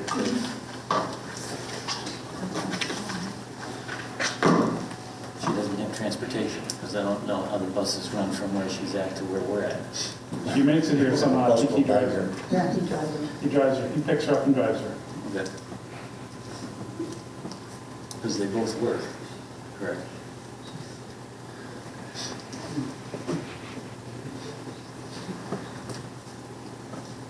Okay, any more questions? Time for a vote. All in favor? Aye. Opposed? Aye. And is that two opposed? Mike and Mike? Any abstentions? No? So moved. Next thing, membership applications, how long will we hold them if there's an issue with physicals, moving, etc.? So When approved, pending the physical. I had an application that we approved a couple months ago. He had his physical scheduled and then he canceled it because now he might be moving. So he's trying to figure out where he's moving to. He doesn't want to waste our time and resources and get a physical if he's going to essentially join and then move out of district. We've had it happen before where I keep following up with people to get their physical, because they're approved pending their physical. So they'll go months without getting a physical and we just kind of keep hanging on to it. Do we want to set a time limit of it's pending your physical that needs to be done within 60 days or 30 days or 90 days or whatever, instead of having these people hang on while they decide what they want to do? Because typically, if they're not getting their physical right away, if they've dragged it out, they're not making it through their probationary period, at least from what I've seen, or they go months, they don't get it scheduled, and then we don't ever hear from them. Okay, what kind of number you want to put on there? You know, we could say like 90 days, if they don't complete the process within 90 days, they drop. Okay. Yeah, gives them ample time because doctor's appointments could be Well, scheduled. It's hard to get in Yeah. time.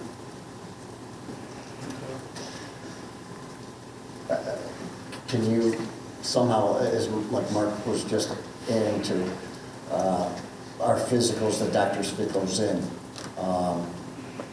He could be kicked out, you know, one cancellation, now he's kicked out for 4 months or something like that.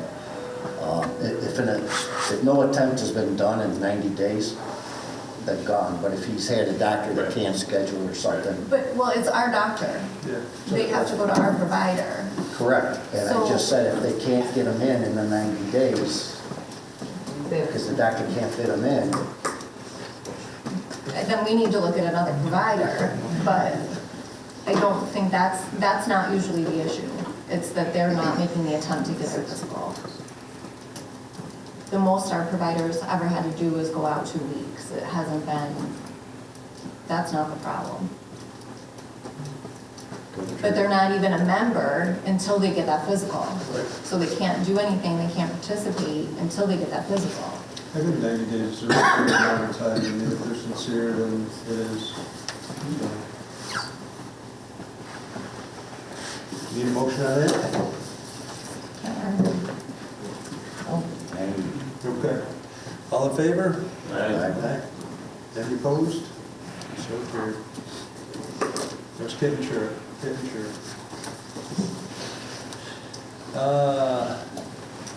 John Pickard, what happened with John Pickard? John Pickard, did he get his physical? No, he's the one that might be moving. Okay. Very good. What else we got here? Property tax credit. I think Amy sent email explaining somewhat. When we passed the real property tax credit, she sent that to the town clerk. And I guess it stopped there, so the assessor never got it. So what the assessor went through all the ones that live in our district and gave us the amount of money each one would have gotten if it had been filed. And there was two, one from Seneca River, one from Northwest, who live in our district but volunteer there. So our original motion was that, and it wasn't just our original motion, the original law said that they had to live in the district that they serve in. And I'll get to that a little later because that has changed now. But for this last year, we've got real property tax credits of $570.33 that our people didn't get. That's bottom line. That's the bottom line for our people who did not get their tax credit. Now, I would just reiterate that you can't take both. You can't take the real estate tax credit and the $200 tax credit. And if it's a husband and wife, you can get $400 tax credit. But just make sure everybody really understands that you can't take both. But I was wondering if we would like to consider, and I think that, Amy, we would send a check to the town and the town would handle it from there. We would have to pay the town because it would result in a budget shortfall, so we would have to approve the money to pay the shortfall, and then they would refund those people Right. affected. And I asked Bill if he thought that it would be okay to take that out of the tax stabilization reserve fund. He thought that would be good. So that's an option that I'm offering up. Do we want to make our members whole? It would be $570.33. So we should make a motion that if they apply for it, that we would cover that. Yeah, I think that's Right, for this year, for this year. for this tax year. Okay, So, so you made the motion, I seconded it. Any discussion? All in favor? Opposed? okay, and I would add to that it would be taken from the tax stabilization reserve fund, so probably, should we just make a separate motion that would come out of the tax or the reserve fund? That doesn't have to be a permissive referendum, right? They can just get paid out of that? Oh, you think so? I don't know. Because the tax stabilization generally is something that we owe. It's not like we have a choice to pay it or not. Okay. So, Well, why don't I just say that if a permissive referendum is necessary, that we do the permissive referendum. If it's not necessary, we'll just automatically take it out of that tax stabilization reserve fund. this is understanding that the member who lives in our district and volunteers with Seneca River would not be made whole, and the member who lives in our district and volunteers with Northwest would not be, because it wouldn't be lawful to do that. At this time, correct? Yeah.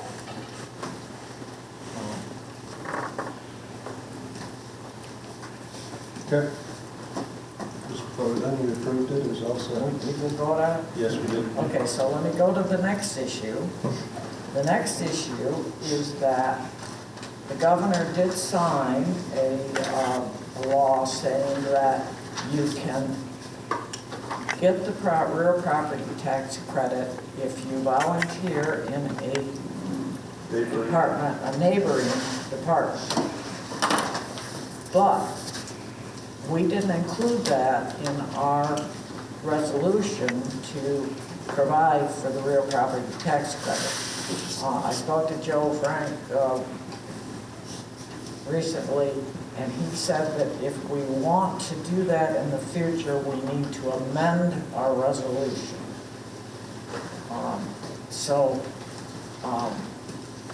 It's a pretty simple fact of just amending our resolution. It would allow our members who volunteer with other districts, it would allow Our residents. Our residents. Residents, yeah. yes. So, Does that include the guy that volunteers in Salve? it says neighboring. Yeah. So it has to be neighboring. I don't know what. There's no definition of neighboring, it's just neighboring. Yeah, what does the governor call neighboring? I don't know. So I asked. That clarified. Yeah. Okay, so we're going to make that amendment? I would make the motion that we amend our resolution on the real property tax credit, and maybe you can refer back to the date of that resolution to include our members who volunteer outside of our fire district and neighboring. Neighboring.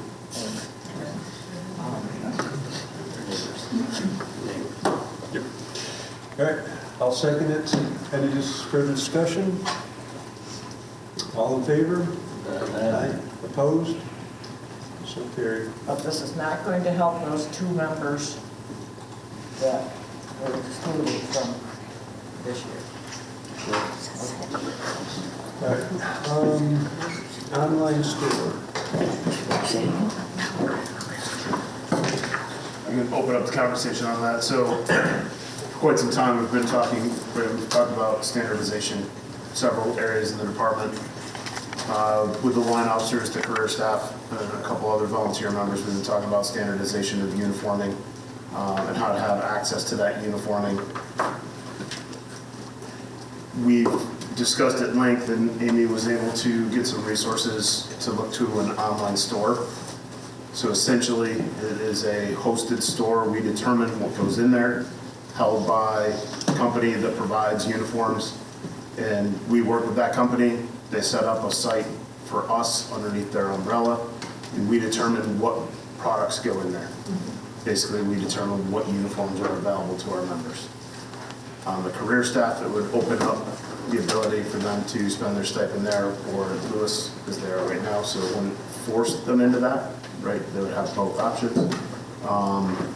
Then we would also be able to, as the department saw fit, be able to go in and allow folks to go in and purchase on their own. If the department was going to apply monies towards any uniforming, they could apply it to that online store. There's some more specifics in there. We really do have a lot of control over it, and who spends in there and what's available to them. So that's the concept is, right, it helps accessibility, it helps access to different uniform options that aren't necessarily available right now. It opens up an entire catalog. It also makes it on demand. Again, this isn't to cut any local vendors out. It's just to add another resource to get us towards actual uniform across everybody. career and volunteer. I think within there, we're also discussing, and we've developed a new T-shirt to go as the minimum standard is the uniform, right? So everybody's wearing the same thing. Right now, we're kind of mishmash. We go out for fire prevention, we're a little bit mishmash. The goal is right with one. Should be no distinguishment between a volunteer member and a career member when we show up on scene. So we can talk about the T-shirts separately or together. I'm not choosy on that. I think we do need to get moving on that. We've got folks that have been in stuff going on 2 years. It's starting to get a little raggedy. We do need to start getting some uniforming, but we would like to move forward. What's the name of the company? A&P. Essentially, there's a company in Utica that Amy has been working with. Their setup for it is very reasonable. Their level of control that we have is what we're looking for. We would like to start moving forward towards determining an actual uniform set for everybody and opening up that store. Again, that doesn't exclude local vendors, just another resource. A&P Master Images. I think that's the company that State Fire Districts Association is using. Oh, is it? Just started. Might be what FASME uses too, but I don't know. Could be. That'd be really. They've been at some, yeah, they've been at some of the vendors. Well, nothing ventured, nothing gained, right? It doesn't cost us anything, the setup fees for the T-shirts, they don't charge for, or for any of the embroidery, there's no setup fee for our work, although we've already done our work. It's like amazing. It's amazing. And T-shirts is a good place to start, right? It's a good place to get everybody in the same thing. Like I said, our folks have been wearing some stuff for a couple of years now. We got a couple folks starting to look a little ratty. We do need to get that updated. And it's a good way to test the water with this company to see, right, this is going to be a good working relationship. It's not. We can get that on that store and really start to figure out how that works without making any kind of large investment or, getting in too deep and finding out it's really not what we want to do. Do they ship or deliver, or how does the product get? Yes, both. We have the same arrangement for the woodworkers with another company. We have our online store. People can just go to it and go through it. You pick what you want. It gives us the ability to apply funds to it. Again, it's not to exclude anybody, but this product's available here, the other products are available here. Somebody decides they need a T-shirt, they don't need to come to somebody and ask permission. You don't need to come here and ask for commissioner time to buy a T-shirt. Go in, click the button, and do what you got to do. Is there going to be like a minimum that you have to buy in order for them to ship it, or is it just like, say, I want 2 T-shirts, they'll ship it? Okay. Yeah, they'll send you API, Yeah. post office, FedEx, whatever the best thing is. We have a couple people that come through that way pretty regularly. They may be willing to pick up for us. There's a really good bakery in downtown Utica. I'd be willing to take a drive. Just saying. Okay, keep up this. Pizza. Florentine. Question. I'm Swan Thomas to become a department treasurer. Currently, right now, we're budgeted $2,000 a year to be district reimbursed. It used to be $4,000. With this process, is that all going to go away? This is going to be handled by the district and then the bill set to us, or what? Because right now, they have to hand me a PO, and then I get the PO and give it back to the district reimbursement. Cumbersome. And then we still have Lewis involved with Class A uniforms, so I still have that process. Is members going to buy directly straight out of district's budget and it's not coming to the department first, unlike Class A's? It would depend on how we set it up. Right, that's what I'm asking. I'm not saying we have a process right now. They get a purchase order, they go down there, they can't get anything until the purchase order signed. Comes to me, the bill comes to me, then I resubmit it to the district. So we really aren't making this decision. You guys, through the chief's office and through the department, you're going with a vendor saying the career staff have a stipend. There's $2,000 that the department has.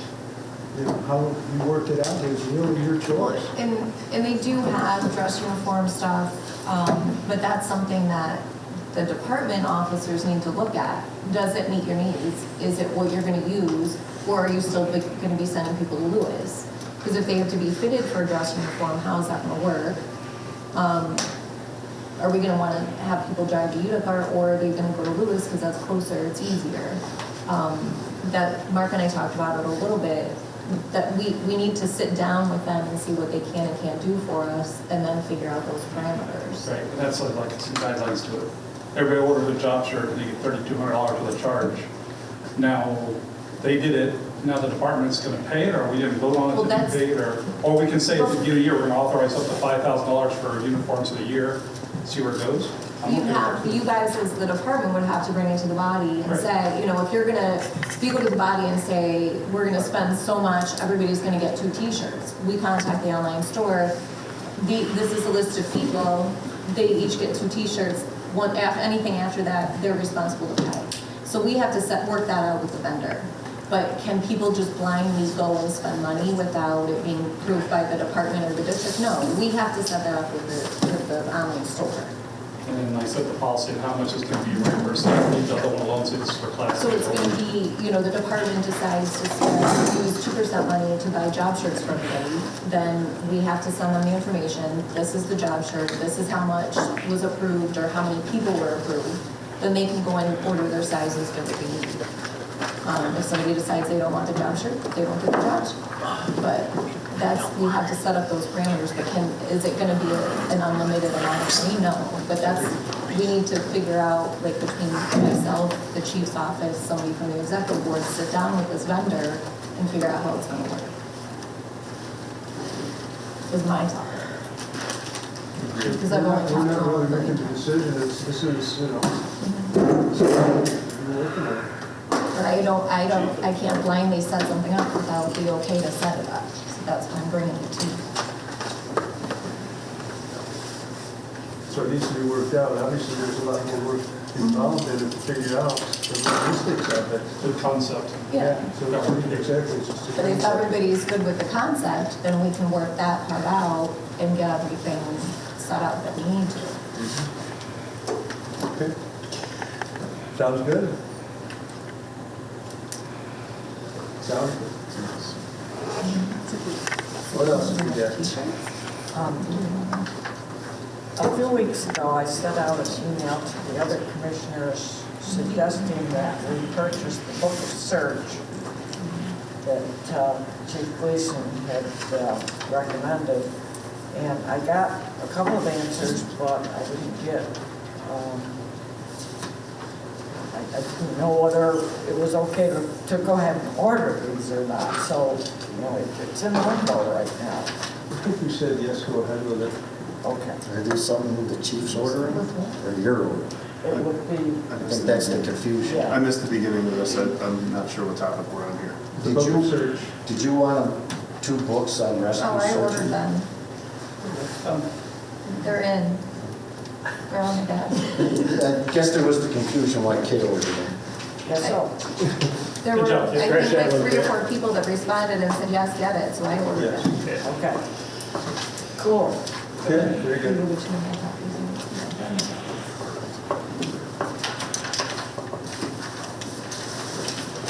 Public comments. Well, I got some other new business maybe. What have you got?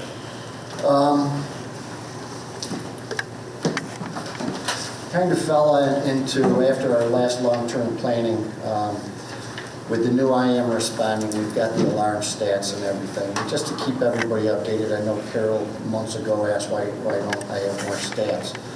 There's the transition and everything else, but I do have some now. First of all, our demographics, we only have 38 people, 39 in the department. And I'm talking to volunteers here.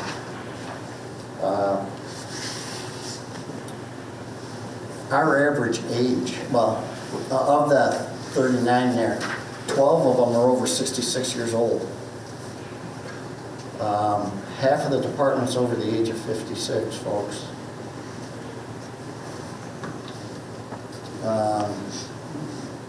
We put the paid staff on, started them off 5 days a week, 10 hours a day. And the department said they were going to try their hardest to help, staff. The statistics will show that that didn't occur, okay? That we eventually moved to weekends and then nights on March 1st. The good thing with what part of the goal was to increase our response time.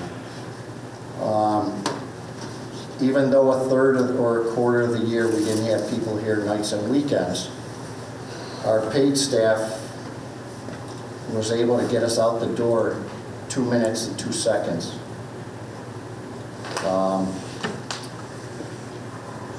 What that did do, having them on, the volunteer, and please understand what I'm saying, the scratch increased to about 60 to 70%. And the understanding is, there's 2 paid people here most of the time. So that increases the volunteer scratch. Where that hurts us is when they need to roll a fire truck. And the preferred number is 3. For December of this past year, we had 75 runs. It's almost split. It was 36 fire and 39 rescue. We're not getting it 3 people. It's very difficult. The volunteer response, if anybody remembers, it used to be 8% and then it was dropping to 7 to 6. The volunteer response now is 4.2%. The paid response is 1.82%. Now remember, that goes that quarter of the year where we didn't have them. And there are times when they're not fully staffed. They could have 1 person or no people scheduled. That's the average people, right? Not percentage. Correct, average people. Our EMTs, we show 2.76 EMTs per call, and I believe that includes the paid. Our interiors, we're showing 5.4. Those that get on apparatus is 3.6. Our chiefs are, now we've had 2 car 1s, I'll call it, and that was a 0.04. And our assistant chiefs, we had 2 for the whole year, assistant chiefs. And that was 2.23 for a response. The calls did go up a little bit, but I think our biggest problem is when we have to roll a pumper is the delay of getting a pumper on the road. It's still back to the way we were before. And our biggest thing that I can see, maybe you guys can see it a little different, is the paid staff usually is trying to combine with Station 2 staff.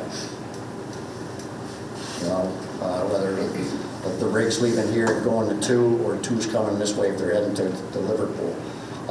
That's still putting us 6 minutes, 8 minutes out the door to go to, another call. So, where does that put us?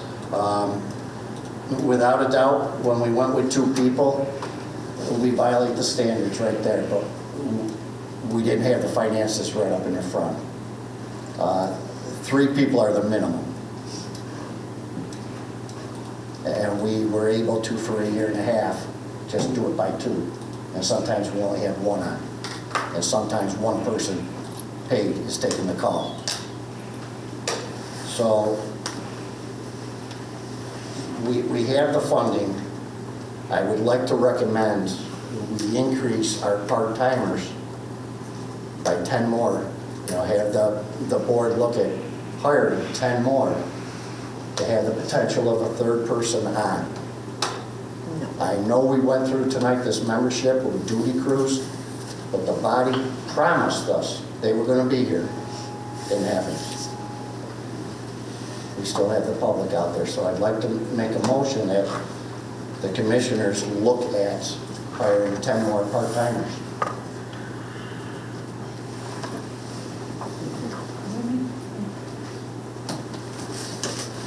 Yes, How many paid we got now? we have 23 and 2 chiefs. Okay, and I've only seen 1 or 2 working. Where's the rest of all these other ones? Well, believe it or not, we schedule 2 of them at a time. Right. That's not That's a why you're joke. getting I haven't, I see him a lot. I've seen that guy out there. I've seen a few other, but where's the rest of them? I have, They are all working. They're all. they're what? They are all working. Yeah, where? Here. I haven't seen them. Well, Come on down. Here. Well, most of the calls I go on, I see basically the same 2. They're all working, yeah. Without doubt. We have the data, we watch it monthly. And half the time we go on calls, it's officers running the scene. Where's our chiefs? We hire people, they don't show up. I mean, we've had, and then we roll 2 people on a fire call, mutual aid. That's not the way it should be done. We got, when we were without pay, if we went out the door with just 2 people on a fire, we got in trouble. And somebody's gonna get killed.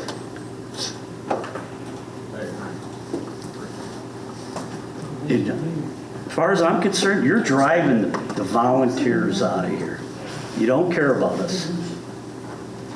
All this duty crew stuff. What are you doing when summer comes when half us volunteers are on vacation? Well, we can't make the duty crews. You're gonna just kick us out. You just want to bring in a full-time paid fire department, keep raising the taxes up, and don't care about the tax. Mike, we didn't get to public comments yet, so hold on. You, Mike's got a you said motion. public comment. There's no second at this point. Is there anybody wanting a second? No. It's a joke. I kind of like to have us think about this and study it. I agree with you. Okay. More numbers. Next. I don't disagree with that. We need to look at it. Definitely need to look at it. Am I ready to make a motion? Not yet. Okay. All right. Other thing, just moving on another topic, 2 more. Keep in mind, we have open employment here. Yeah, it all has to do with that. Everybody knows if you've been around here, the amount of job postings there have been for across the state for firefighters. If they're out there, you're interested, sign up. Also keep in mind, our positions too are caretaker, secretary, and treasurer for the district, okay? Those are not locked in positions, so some people ask. They're not, that's why every January they're reapproved, so. Final thing, study groups are on, so that's it. Okay. New business? Sure. I've been asked by members about upcoming physicals. Working to get them scheduled. Okay. I proposed some dates, I haven't heard back. Real quick comment about Commissioner Turner's data. So with your approval of your duty shifts and working duty shifts, that's also going to skew that data a little bit more. People actually take duty shifts. How are we going to capture that? You may work a lot, you may have a volunteer working a lot. It's already there. I'm saying, though, you may look at the calls listed, percentages going down. The EMT is on duty shifts, but didn't get any calls. They're here working, but they may not get calls, so the number is going to continue to shrink. If you use those numbers to base future employment on, it may not be. The data that I have right here does not have hours in the building. These are all alarms. I can run a report that gives out. I'm just saying that when you look at one, hey, the EMT didn't show up, you may have to say they didn't show up to the calls, but there were EMTs in the building for X amount of hours per month. Now, we have to add another data column in the Yeah, we future. can look at that. And I do, in the data that we have, if there was an engine 91 or squad 91, that's documented on there. Anything else? Any more new business? Public comments. You already heard it. Except for inflate, the last 3 years, our calls have been inflated. And lots of times I go on rescue calls, the ambulance goes, we don't need you. We do more calls than Beanville. And they got the ambulance like we have. Okay, anyone in public comments? Yes, sir. Got two things. One, the Board of Fire Commissioners asked when people are allowed to go to training in other places to bring back information. So recently we were at the Light Center Public Safety meeting and also at the regional meeting there for the district fire districts. And another department is now offering to their district is offering up to $600 in a stipend back to them for completing certain classes that are not the ones that the state of New York are doing.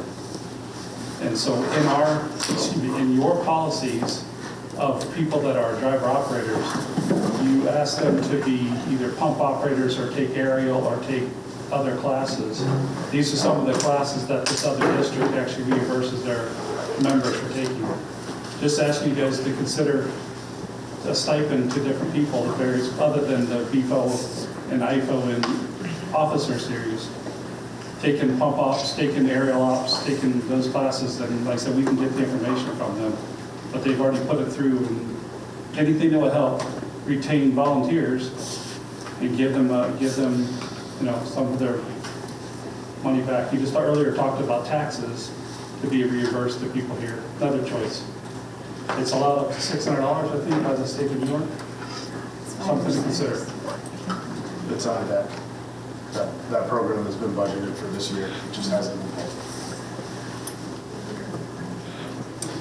Yep. So, So, work on that? yeah, I think we have the policy drafted already, started on that, so, yes. I know that we've discussed it previously when those classes were announced, that if we had people that, yes, we would go ahead and pay X amount of money for people attending and passing the classes. So, yes, They're only classes that OFBC approves. Correct, but they are part of our policies, and they're also part of the state. It just gives better qualification and training to people other than just EMTs and interiors. And we could make that retroactive to a certain point. Just trying to give a little nugget to my people out there that are trying to take classes and taking time off to do them. Definitely. One Anything more else? thing too. I'm sorry, I got one more thing, it's important. So I'm going to you guys first, just like she mentioned the online store, looking at the living quarters over here at Station 1. Would like to do some renovations on that. Got to get with the department and make motions to get money for that and do some renovations, but looking for permission to temporarily move the stuff out of the room and do a nice paint job and some cleanup on that, and then look at possibly, if we're allowed to, the department purchase new furniture. The furniture is coming apart, and so we're looking at doing some renovations, make a nice raw. Looking from the district, obviously, for somewhat permission to do something to your building, which is past the walls and paint, and clean up some stuff. There was also discussion about maybe looking at the drafty windows and maybe plugging up some windows and caulking or whatever can be done so it's not as drafty in there. Just looking for you guys if you're on board with that, or just leave it alone and we'll forget about it, just leave like this till it falls apart.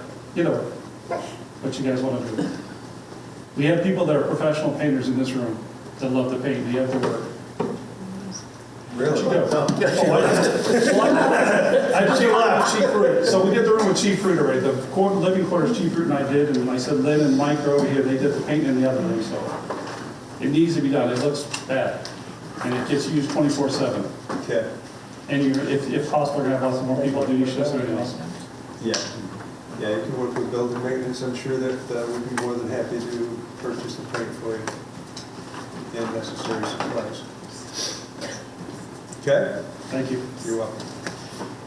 One more thing. Anything else? Anyone want more things? Do we need an executive session tonight? Okay. Motion to adjourn. Second? All in favor? Aye.